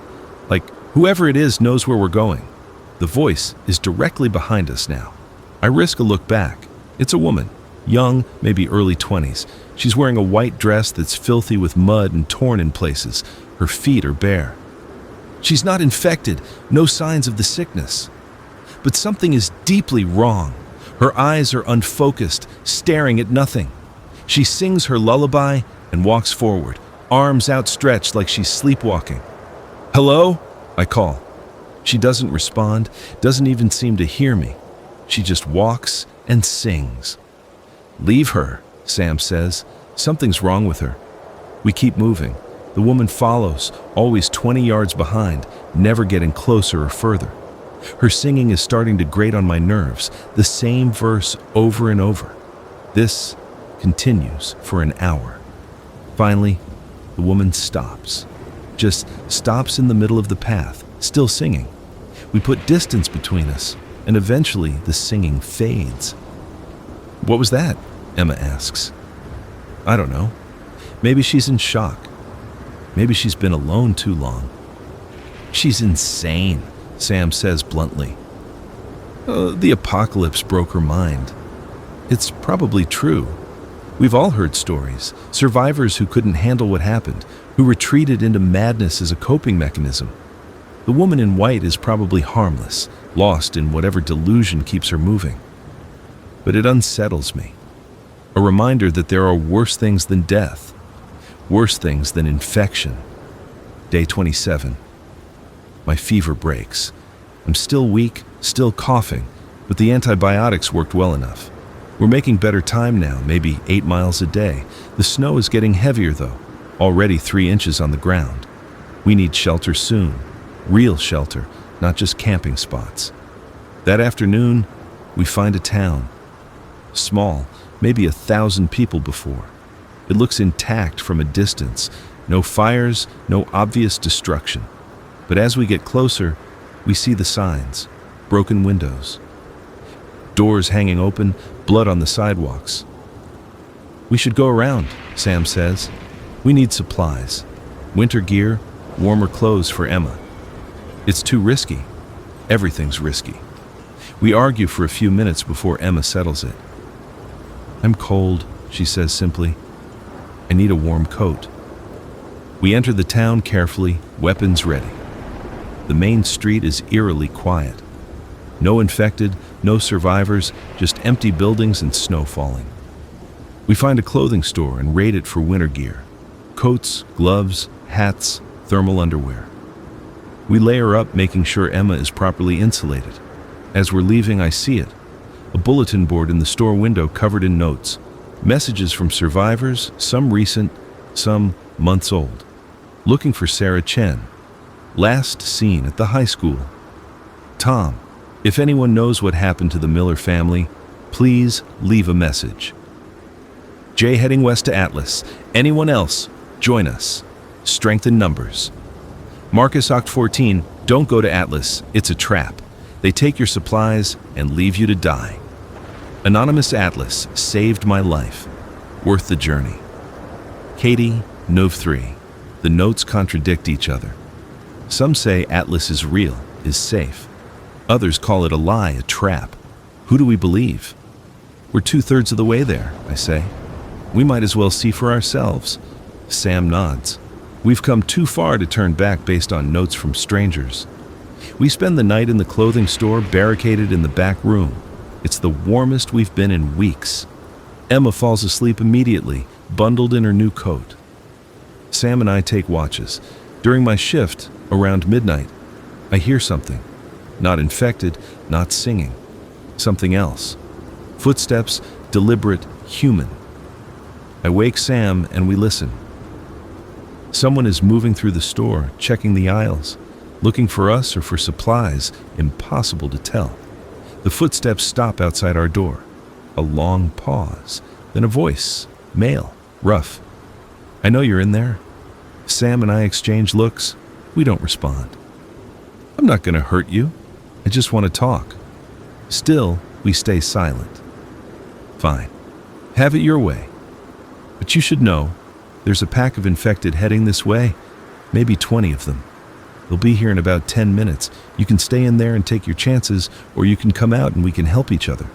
It could be a lie, could be a trap, but the urgency in his voice sounds real. "How do we know you're telling the truth?" I call through the door. "You don't, but in 8 minutes you'll hear them. In 10 minutes they'll be tearing this place apart." "Your choice." Sam is shaking their head. Don't trust him. But I'm thinking about Emma, about being trapped in this back room with infected breaking through. We come out. "You try anything, I start shooting," I say. "Fair enough." I crack the door. There's a man standing in the aisle, hands up, showing he's unarmed. He's maybe 50, gray beard, tired eyes. He's wearing a heavy coat and carrying a pack. "Name's David," he says. "I've been tracking that pack for 2 days. They're heading straight here, drawn by something. Maybe they can smell you." As if on cue, I hear it. The moaning. Distant, but getting closer. "Shit," Sam mutters. "Back door," David says. "We leave now. We can get clear before they arrive." We don't have much choice. We gather our things and follow David through the store, out the back entrance, into an alley. The moaning is louder now, echoing between buildings.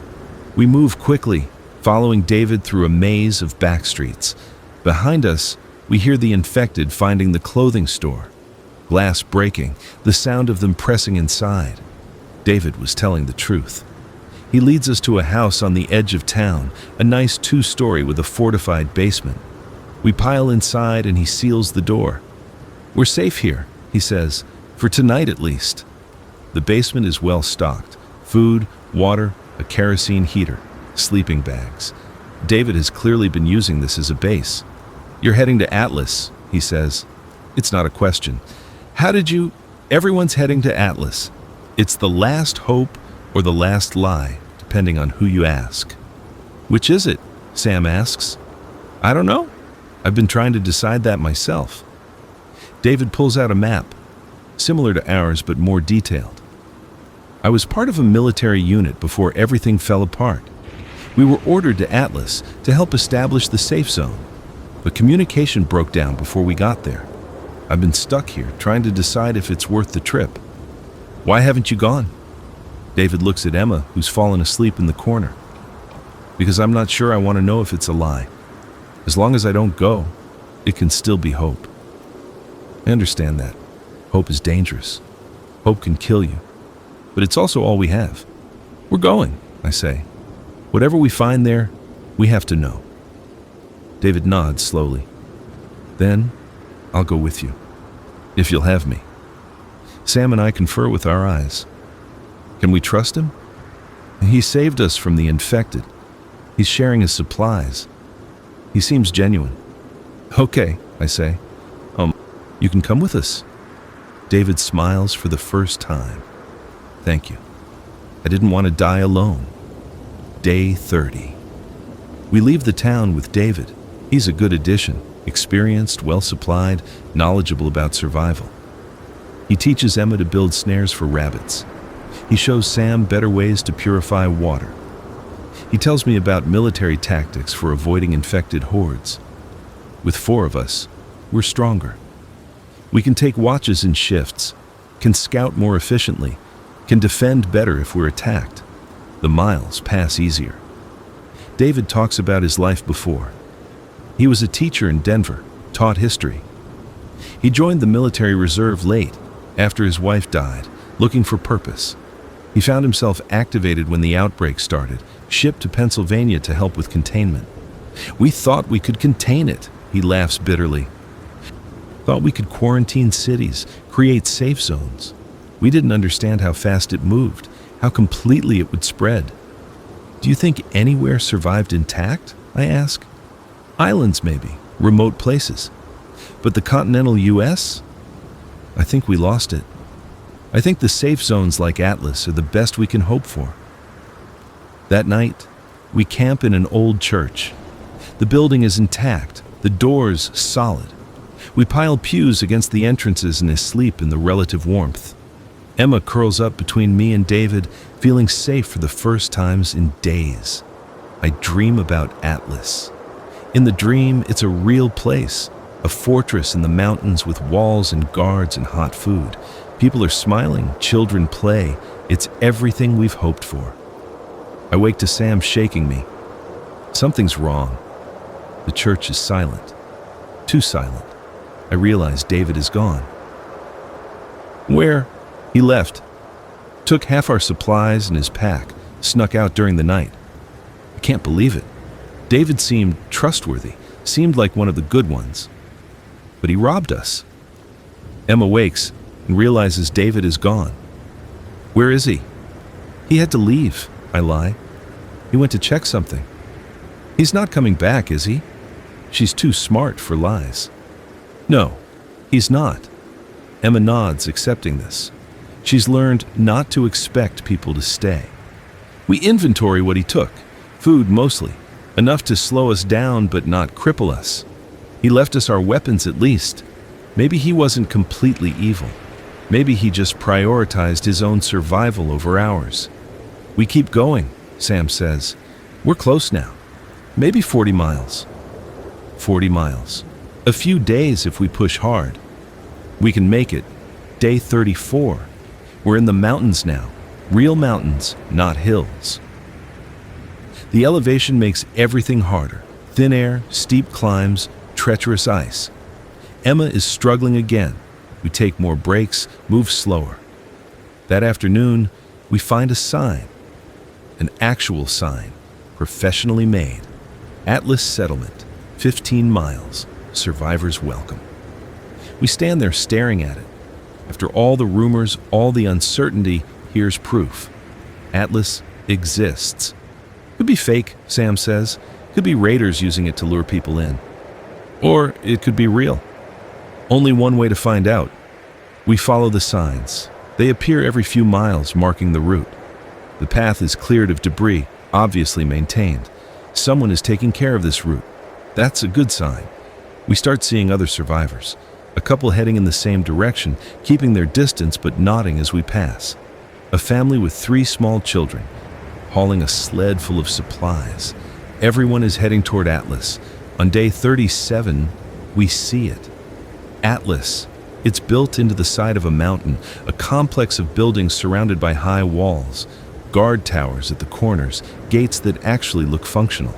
Smoke rises from chimneys. I can see people moving on the walls, actual organized guards. It's real, Emma breathes. We approach carefully. A guard calls down from the wall, "State your business." "We're survivors," I call back, "looking for sanctuary." "Weapons?" "We have weapons. For protection." "That's fine. You'll need to check them with the quartermaster when you enter. You understand?" "Yes!" The gate opens. We step through into Atlas. Inside the walls, it's like stepping into another world. People are moving with purpose, not the desperate scrambling of survival. There are children playing, actual children, laughing. Smoke rises from a communal kitchen. I can smell cooking food. A woman approaches us, clipboard in hand. She's middle-aged, efficient-looking. "Welcome to Atlas. I'm Sarah, the intake coordinator. You'll need to go through processing, health check, registration, orientation. We'll get you set up with quarters and rations. How many in your group?" 3, I say. "Ages?" 7, 20s, 30s. I gesture to Emma, Sam, me. Sarah makes notes. Any medical conditions? Injuries? Bites? No bites. I had pneumonia, but I'm recovering. Our doctor will check you out. Follow me. She leads us through the settlement. It's organized, structured. There are workshops, a school, a medical clinic, gardens under plastic sheeting. People nod as we pass. Everyone looks normal, healthy, alive. We're processed over the next few hours. A doctor checks us for bites, for signs of infection. We're clean. We register our names, tell our stories. Sarah takes notes, assigns us to a bunkhouse. You'll have 2 weeks to acclimate, she explains. After that, everyone works. We have jobs: farming, security, maintenance, scavenging runs. You'll be assigned based on your skills. And if we want to leave? Sam asks. You're free to leave any time. We're not a prison. But if you leave, you can't come back. Those are the rules. Fair enough. That night, we sleep in real beds, under a roof, with a stove providing heat. Emma falls asleep immediately, actually relaxed for the first time since I found her. Sam and I stay up, processing what we found. It's real, Sam says. Atlas is real. Yeah? We made it. We made it. We sit there in silence, both of us too stunned to quite believe it. After everything, the deer stand, the running, the close calls, the infected, the armed groups, the river, the sickness, we actually made it to somewhere safe. But as I'm drifting off to sleep, something nags at me. A feeling I can't quite name. Something about this place that's just slightly wrong. I tell myself I'm being paranoid, that I've been surviving so long, I've forgotten how to trust anything good. I tell myself Atlas is exactly what it seems, a miracle in the apocalypse. I almost believe it. The next morning, we wake to bells. I jolt upright, reaching for the shotgun before I remember it's been checked with the quartermaster. The bells ring 3 times, then stop. A woman's voice comes through speakers I didn't notice last night. Good morning, Atlas. Breakfast in the common hall. Work assignments will be posted after the meal. New arrivals, please, report to the orientation building. Emma sits up, rubbing her eyes. Is that breakfast? Sounds like it. We dress in the clean clothes they provided us, simple but functional. Everyone here wears the same style.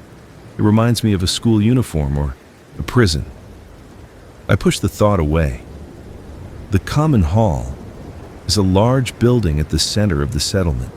Inside, maybe 200 people are seated at long tables, eating from metal trays. The food is simple: oatmeal, canned fruit, coffee, but it's hot, and there's enough of it. We get our trays and find seats.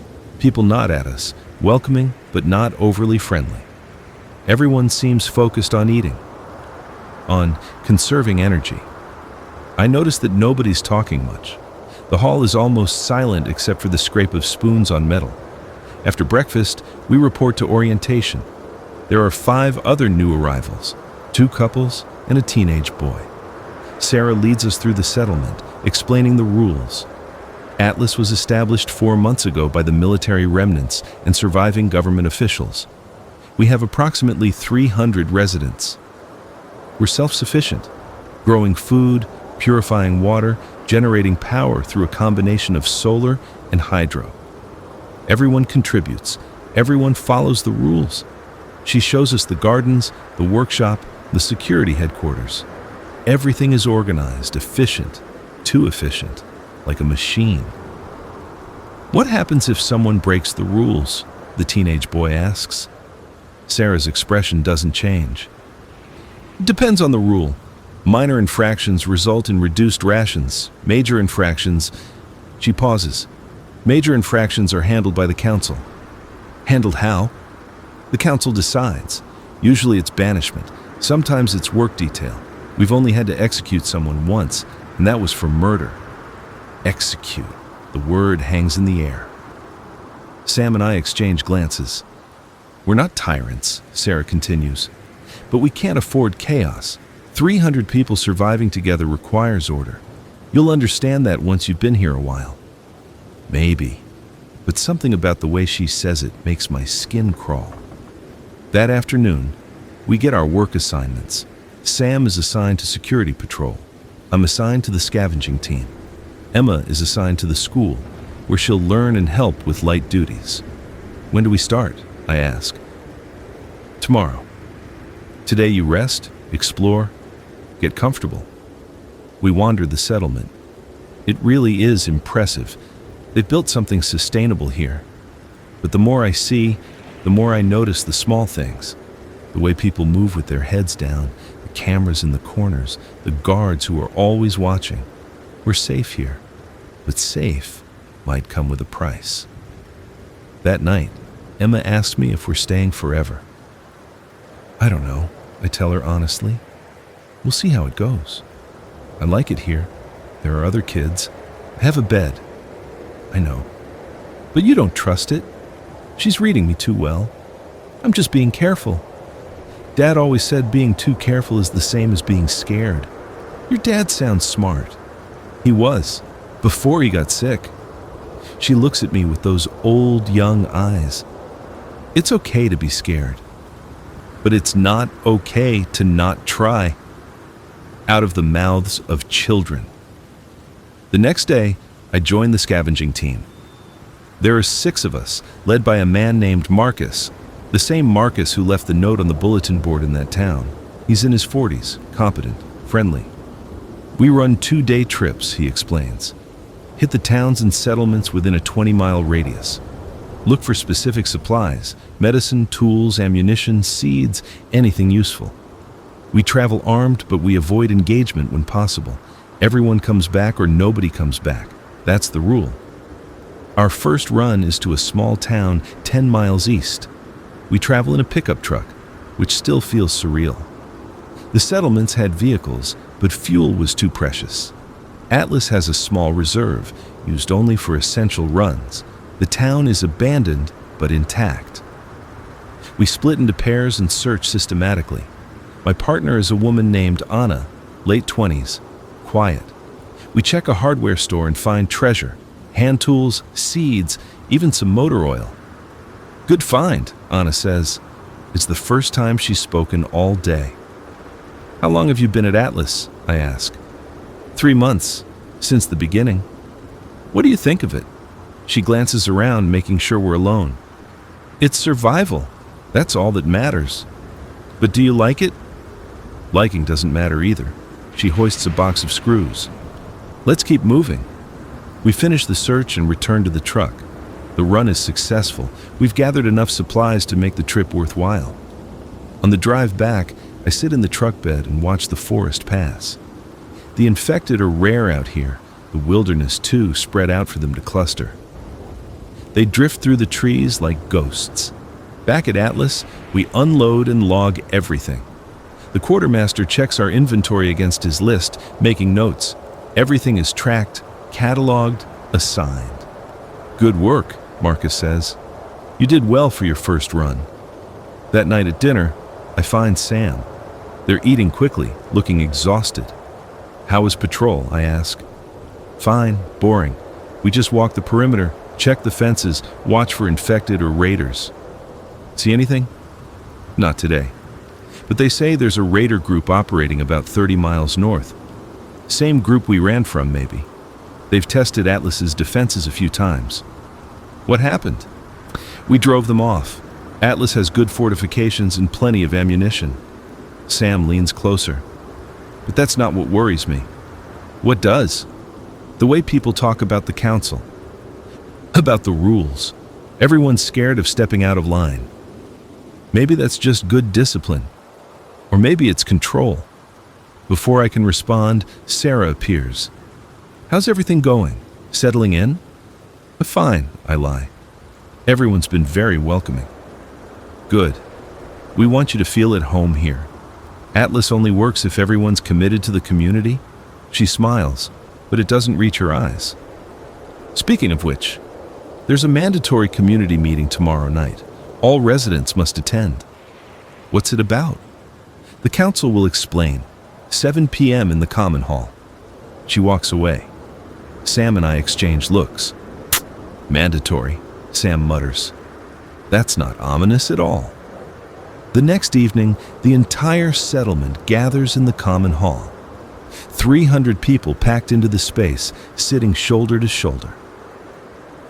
Armed guards stand at the doors, not pointing guns at us, but present, watching. The council enters. 5 people, 3 men, and 2 women, all middle-aged or older. They sit at a table at the front. The center seat is occupied by a man I haven't seen before. He's maybe 60, gray hair, sharp eyes. He radiates authority. "Good evening," he begins. "For those who don't know me, I'm Director Collins. I lead the Atlas Council. We gather tonight to discuss the future of our community." He speaks for 20 minutes about Atlas's success, about how we've survived when so many others haven't, about the importance of unity, of following the rules, of trusting the council's guidance. Then his tone changes. "However, we face challenges. Resources are limited. Winter is here. We can only support so many people with our current infrastructure.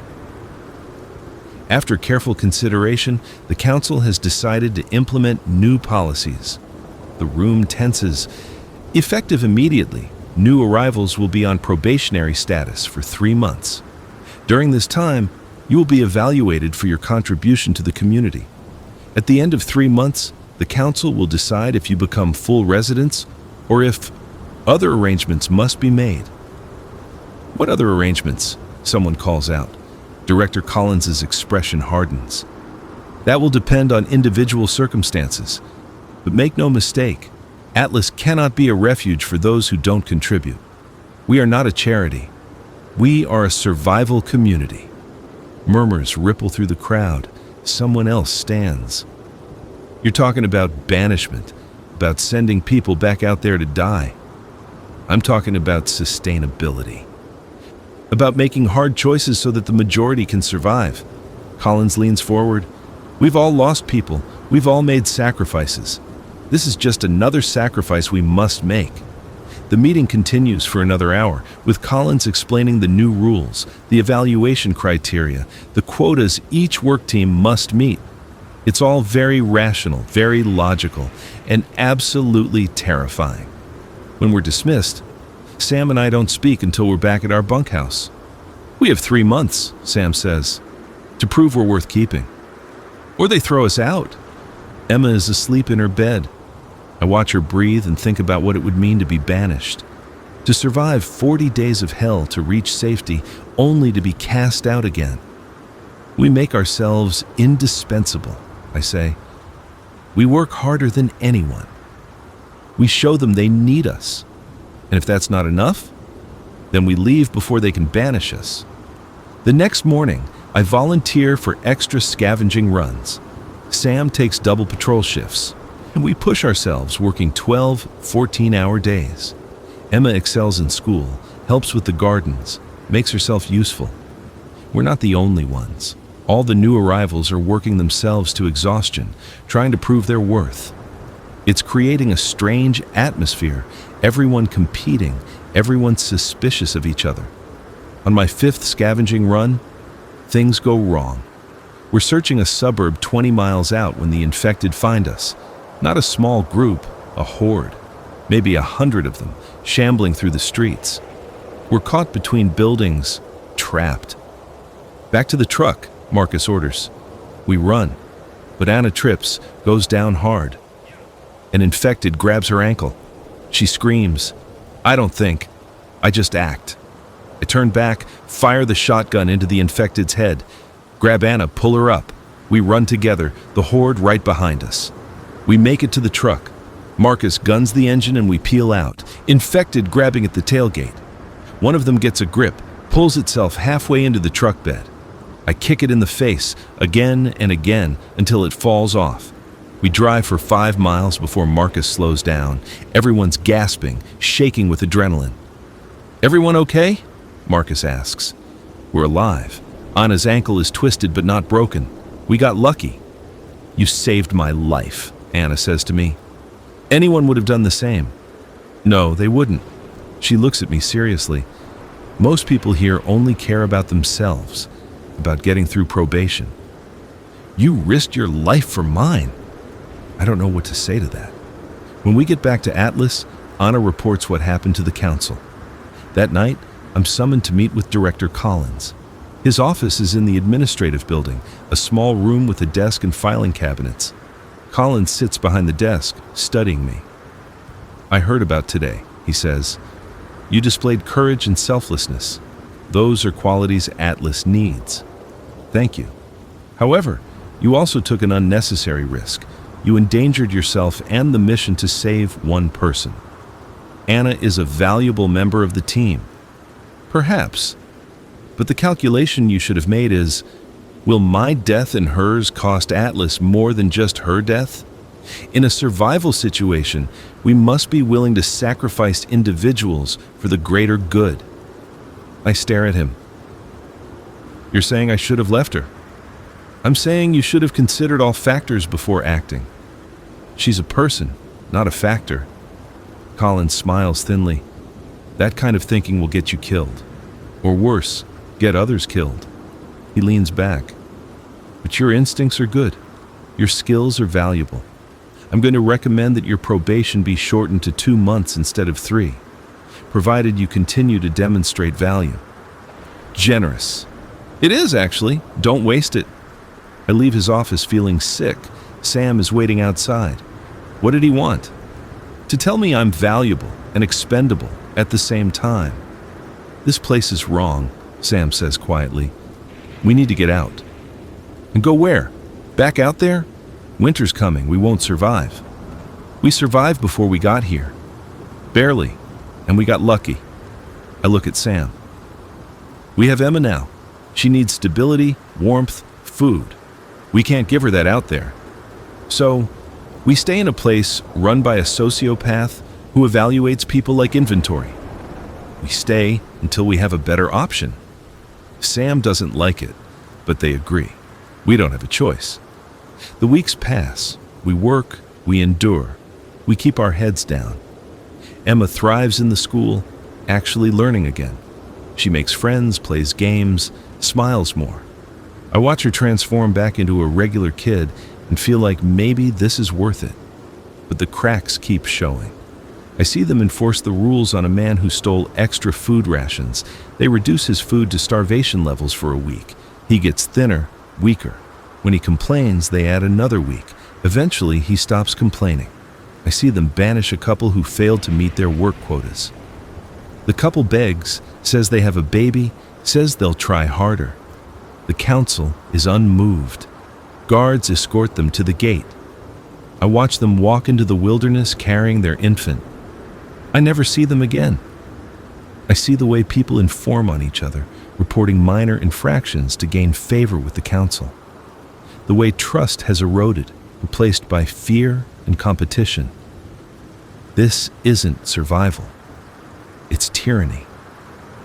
On my 2-month anniversary at Atlas, the council summons me again.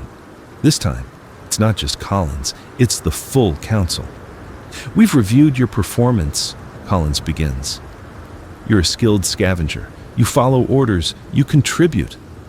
Thank you. However, you've also been observed questioning authority, having conversations about leaving, expressing doubt about Atlas's leadership. My blood runs cold. Someone's been watching us, listening to our private conversations. We're just trying to survive, I say carefully. Everyone is. But we need residents who believe in Atlas, who are committed to the community. Are you committed? It's a test. I can see it in their eyes. Give the right answer or face consequences. I'm committed to keeping my people safe, I say. That's what brought us here. That's why we stay. Your people. Collins repeats the phrase. You mean the child, Emma? And Sam? Yes. And you believe Atlas is the best place for them? It's the safest place we've found. That's not the same as believing in it. I don't respond. Because he's right. Collins sighs. Here's what's going to happen. You will be granted full resident status. Sam will be granted full resident status, but Emma will remain on probation for another month. What? She's a child. She's done nothing wrong. She's insurance, to ensure your continued cooperation and loyalty. I stand up, fists clenched. You can't hold a child hostage. We're not holding anyone hostage. We're simply being thorough in our evaluation process. If you and Sam continue to contribute, continue to follow the rules, Emma will be granted full status in a month. If you cause problems, he lets the threat hang. I want to hit him, want to grab him by his collar and shake him, but guards stand by the door, and I know how this ends if I lose control. Fine, I force out. We'll comply. Excellent, dismissed. I storm out, find Sam, and tell them everything. We're leaving, Sam says immediately. Tonight, we grab Emma and we go. They're watching us. We'd never make it to the gate. Then, what do you suggest? I think. There has to be a way out. Has to be. We plan it, carefully. We wait for the right moment. A scavenging run, maybe. Something that gets us outside the walls. Then, we don't come back. And if they send people after us, we run, like we did before. It's not much of a plan, but it's all we have. We spend the next week preparing in secret. During scavenging runs, I stash supplies, food, ammunition, medical supplies, in a cache about 5 miles from Atlas. Small amounts, so it's not noticed. Sam does the same on patrol, hiding gear along the perimeter. We tell Emma we might need to leave suddenly. She understands without us having to explain why. Smart kid. The opportunity comes 2 weeks later, a major scavenging run to a city 40 miles north. They need 8 people, and I volunteer. Marcus will lead. We'll be gone 2 days. The night before we leave, I hold Emma. If something goes wrong, I tell her, you go with Sam. You do whatever they say. Understand? You're coming back. Probably. But if I don't, you're coming back. She looks at me fiercely. You promised. I did promise. Back at the deer stand. Back when we started this journey. I promised we'd make it. Okay, I say. I'm coming back. The scavenging run goes smoothly at first. We reach the city, split into teams, start searching. I'm paired with Marcus and another man named James. We're checking an office building when James finds something. Hey, look at this. It's a cache of military supplies, MREs, ammunition, medical gear. Enough to equip a small army. We hit the jackpot, James says. But Marcus is frowning. This is fresh. Someone's been using this recently. As if on cue, we hear voices. Multiple people coming up the stairs. We hide behind desks as they enter. 5 people, all armed, all wearing the same tactical gear I remember from the woods, the Raider group. They're talking about Atlas, about their plans to attack it, about how the director has something they want. Won't know what hit them. Just need to wait until the supply run returns. They'll be undermanned. Collins will pay for what he did. They're planning an attack, coordinated, soon. Marcus signals us to stay quiet. We wait until they leave, then we bolt. Back to the truck, back to the others. We need to warn Atlas, Marcus says. They're going to be attacked. We drive back at top speed. My mind is racing. This is bad. But maybe this is also an opportunity. We reach Atlas, and Marcus reports to the council. Within an hour, the settlement is on lockdown. Guards double on the walls. Everyone is issued weapons. Atlas is preparing for a siege. Sam finds me in the chaos. What's happening? I explain about the raiders, about the coming attack. This is our chance, Sam says. In the confusion, we could slip out. And leave these people to die? They held Emma hostage. There are 300 people here. Good people who are just trying to survive. And the council? I don't have a good answer for that. The council is corrupt, tyrannical. But the people, most of them are just scared survivors who want safety. We help defend Atlas, I decide. Then we leave. Our terms. Sam doesn't like it but agrees. The attack comes that night. The raiders hit the east wall with explosives, blowing a gap in the fence. Infected pour through. They've herded a horde to the breach, using them as a battering ram. It's brilliant and horrifying. We fight. Everyone fights. The guards shoot from the walls. The scavengers defend the breach. Even the teachers and farmers grab weapons. I'm on the wall with a rifle, shooting infected as they stream through. They just keep coming. For every one we drop, 3 more take its place. Sam is at the breach with a shotgun, holding the line. I see them go down, swamped by infected. My heart stops. But they're up again, another survivor pulling them back. They're alive. Emma is supposed to be in the shelter. But I see her. She's helping reload weapons, running ammunition to the defenders. She shouldn't be here. She should be safe. But there is no safe anymore. The battle rages for hours. Eventually, we push them back, seal the breach, clear the infected from inside the walls. The raiders flee when they realize their plan has failed. We've won, but the cost is high. 23 dead, dozens wounded, and the walls are damaged. The next morning, the council gathers the survivors. Collins stands before us, bloodied but alive. Last night we faced our greatest challenge, he says, and we prevailed. Because we stood together, because we followed orders, because we are Atlas. People cheer, exhausted, terrified people who want to believe they're safe. However, Collins continues, this attack proves that we cannot be complacent. We must be stronger, more disciplined, more unified. Here it comes, the power grab. Therefore, the council is implementing martial law. All work assignments are now mandatory. All rations will be centrally distributed. All movements will be tracked. These measures are temporary until the threat has passed. Who decides when the threat has passed? I call out. Collins' eyes find me in the crowd. The council decides, as always. And if we disagree with the council, then you are welcome to leave. He gestures to the damaged wall. The gate is right there. Anyone who doesn't want to be part of Atlas can go. Now. It's a challenge. He knows no one will leave. Not after last night. Not with winter here and infected roaming outside. But I'm done. Done with tyranny masked as safety. Done with control masked as order. Okay, I say. We're leaving. The crowd murmurs. Sam looks at me like I'm insane. But I walk toward the gate. Stop! Collins commands. I keep walking. Emma remains on probation. She can't leave. I turn back. She's coming with us. The rules state, I don't care about your rules. Guards move to block my path. I don't have a weapon. I'm outmanned and outgunned. This is stupid. This is going to get us all killed.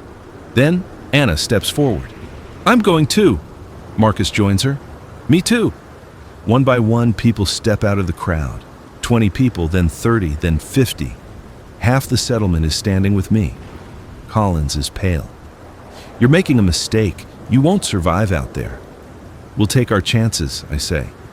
Better to die free than live like this. For a long moment, I think he's going to order the guards to shoot us. I can see him calculating, weighing his options. Then he steps aside. Go then. See how long you last.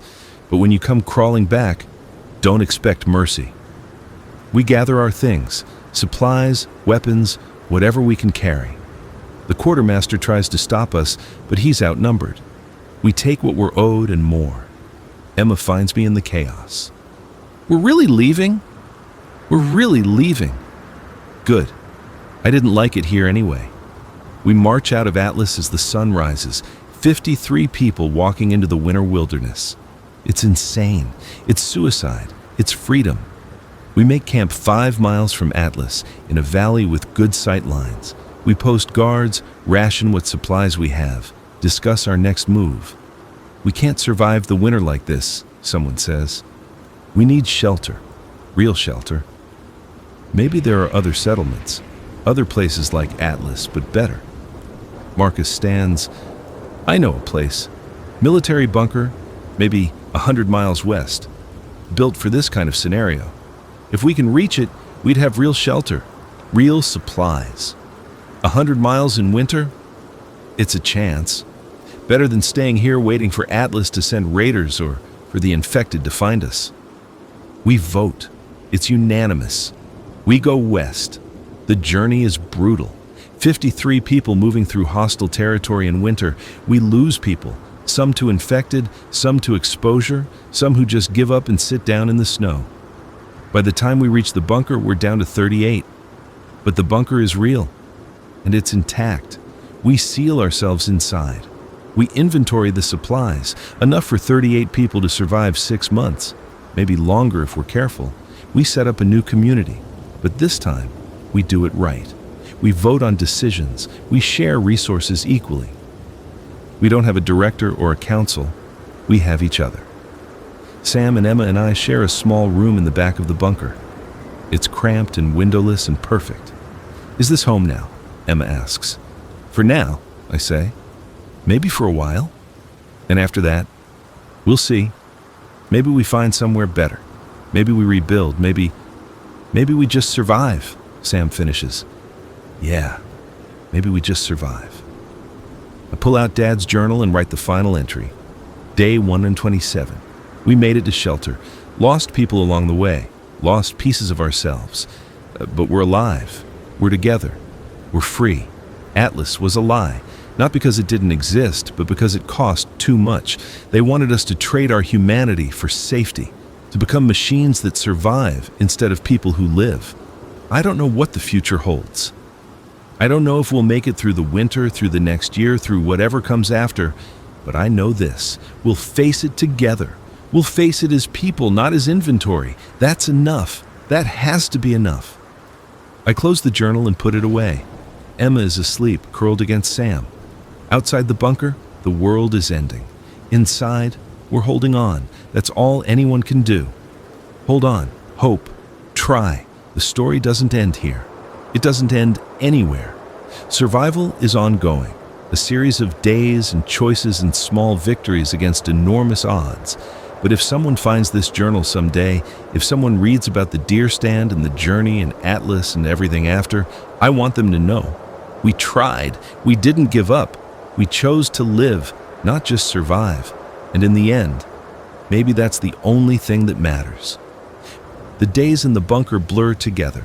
We establish routines because humans need routines, need structure even when the world has none. Morning assembly to assign tasks, afternoon maintenance checks, evening meals shared in the common room. We're careful with the supplies, but we've done the math. 6 months. That's our window. Come spring, we'll need to scavenge, to hunt, to find a way to sustain ourselves. Marcus organizes scouting parties, small groups that venture out for a few hours at a time, mapping the area, looking for resources. They find an abandoned farm 3 miles north with a well that still works. They find a cache of canned goods in a collapsed cabin. Small victories. Emma continues her education in the bunker. Anna, who was a teacher before, runs classes for the 5 children in our group. They learn reading, math, survival skills.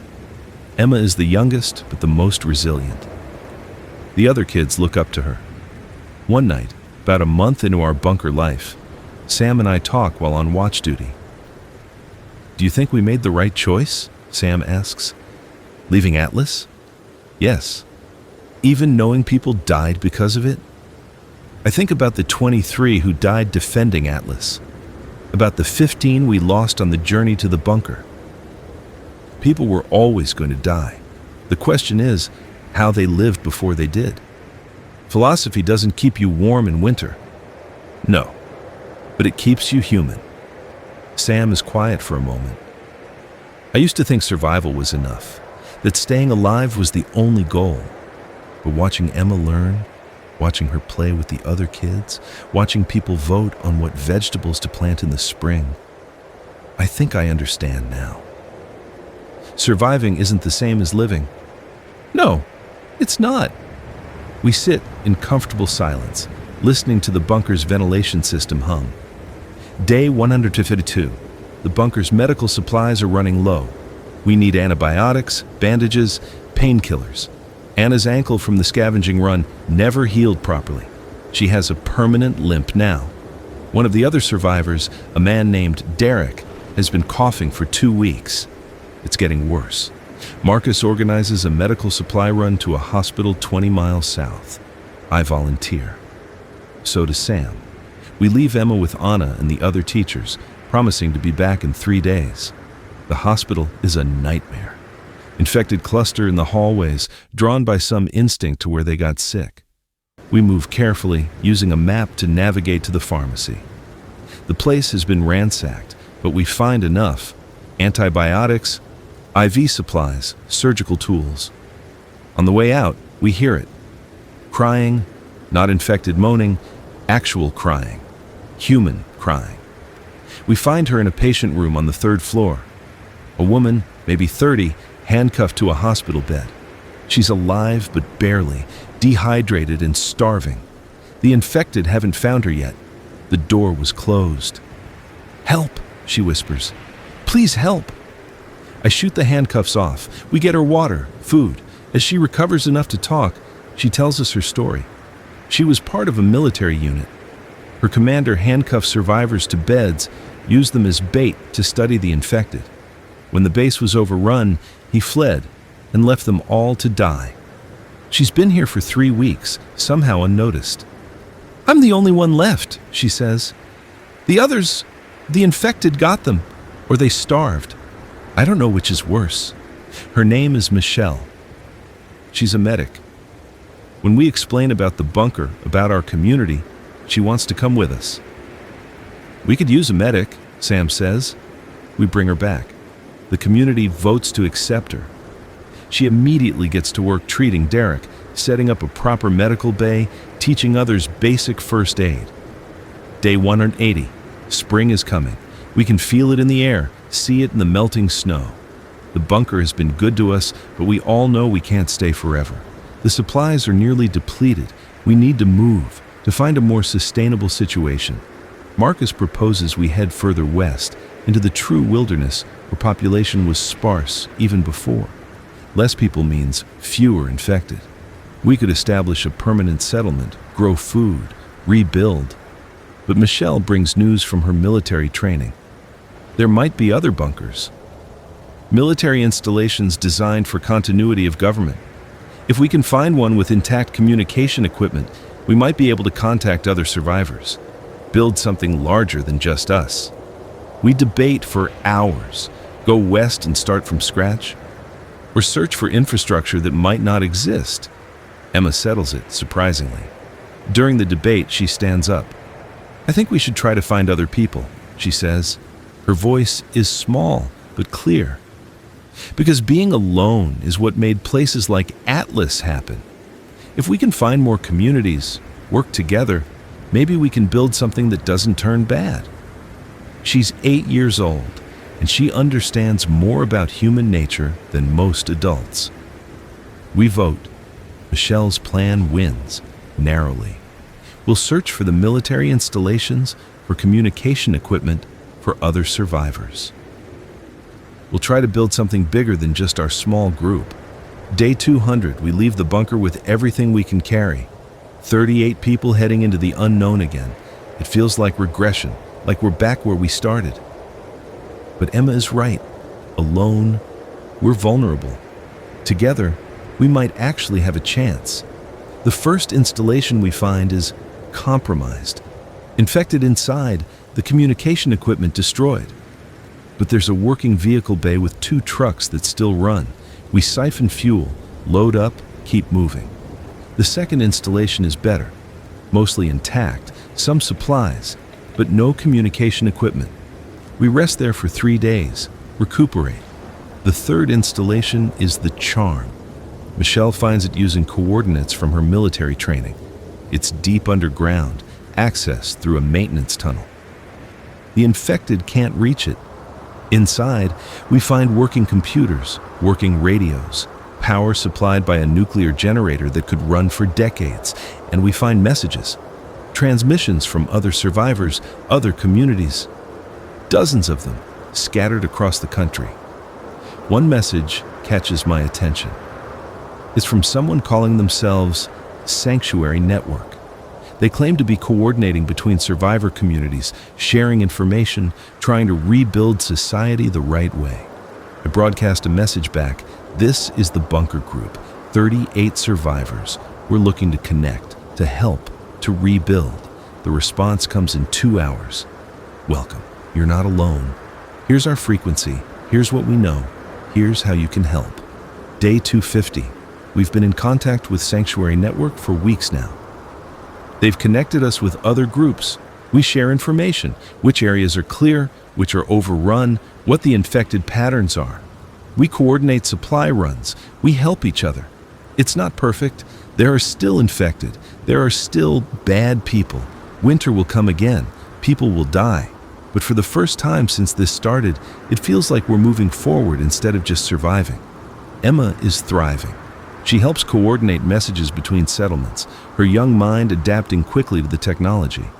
She's made friends through the radio, other kids in other bunkers talking about their lives, their hopes, their fears. Sam has taken on a leadership role, helping organize our group's contributions to the network. They're good at it, natural.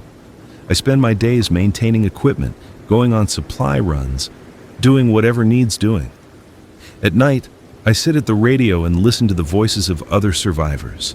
Some are hopeful, some are desperate, all are human. One night, I hear a familiar voice. It takes me a minute to place it.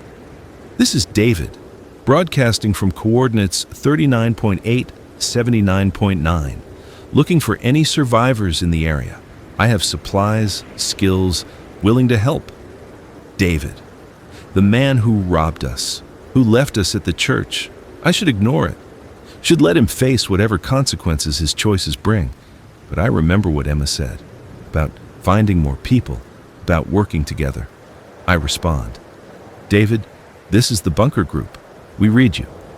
A long pause. Then, is that you? Yeah, it's me. I'm sorry for what I did. I was scared. I thought, I know what you thought. We all get scared.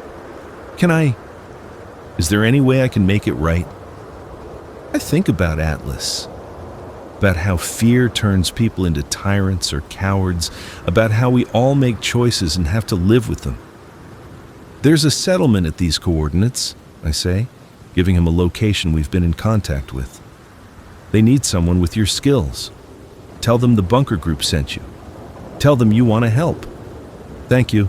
I won't let you down. Maybe he will. Maybe he won't.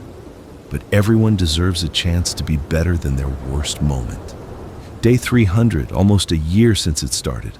Almost a year since the world ended and we had to figure out how to live in the ruins. The Sanctuary Network has grown.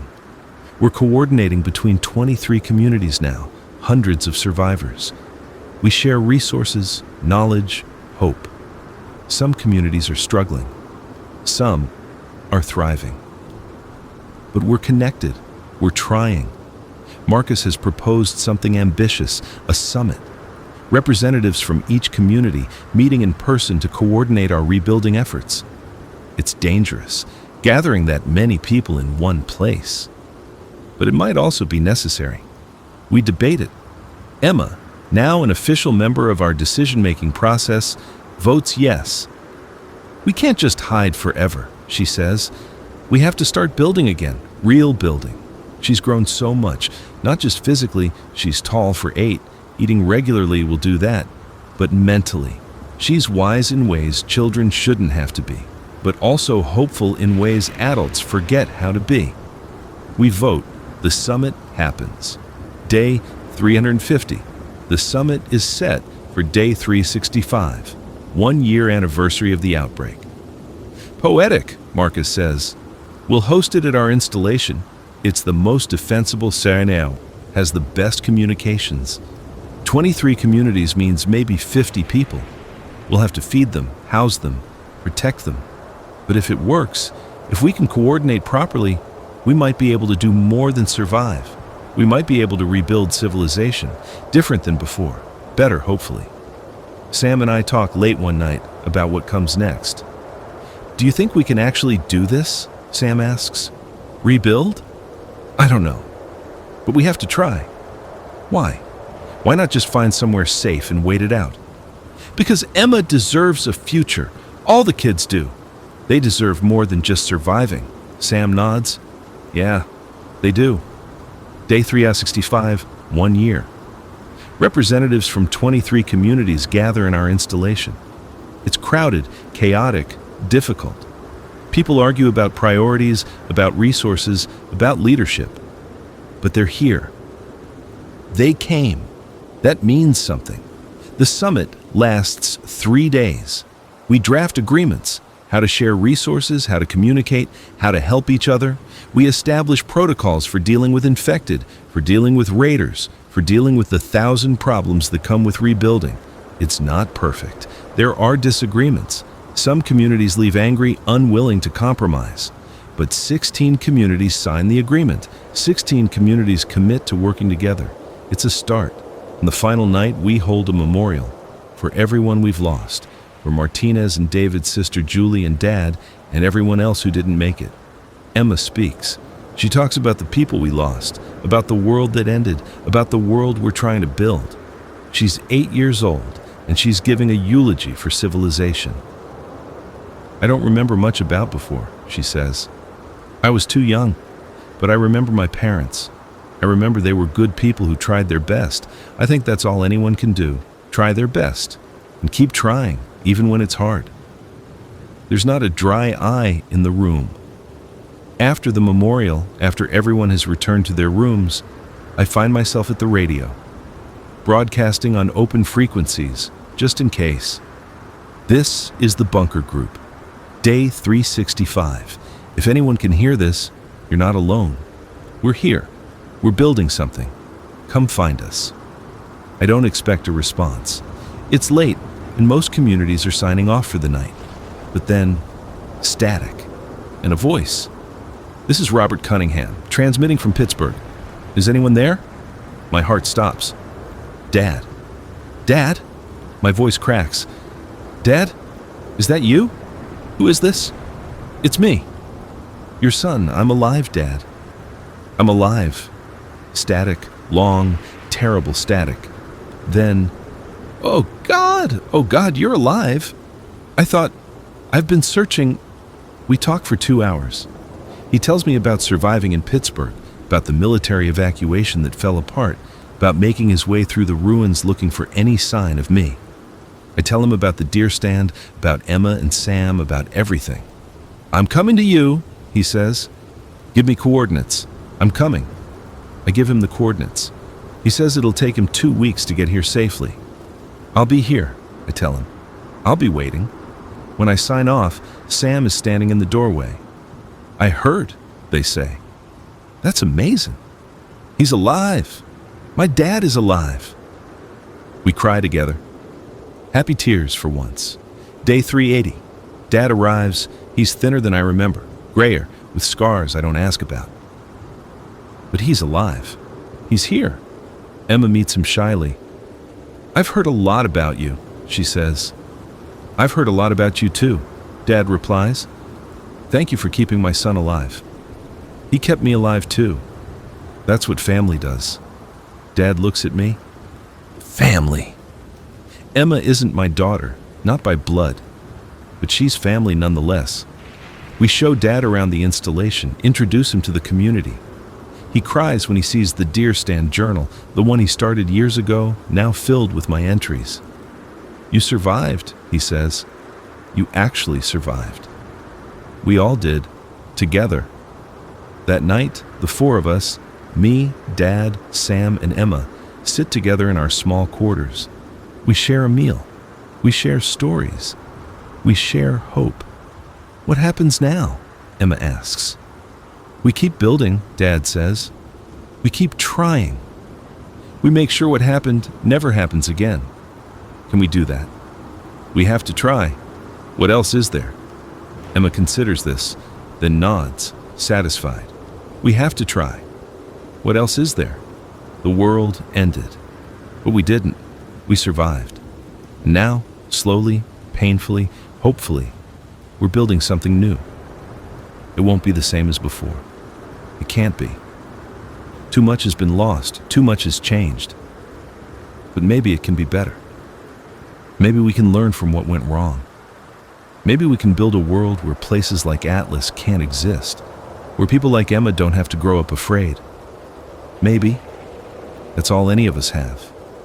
Maybe hope. The belief that tomorrow might be better than today. I pull out the journal one last time. I write, Day 380. Dad's here. We're together. We're safe.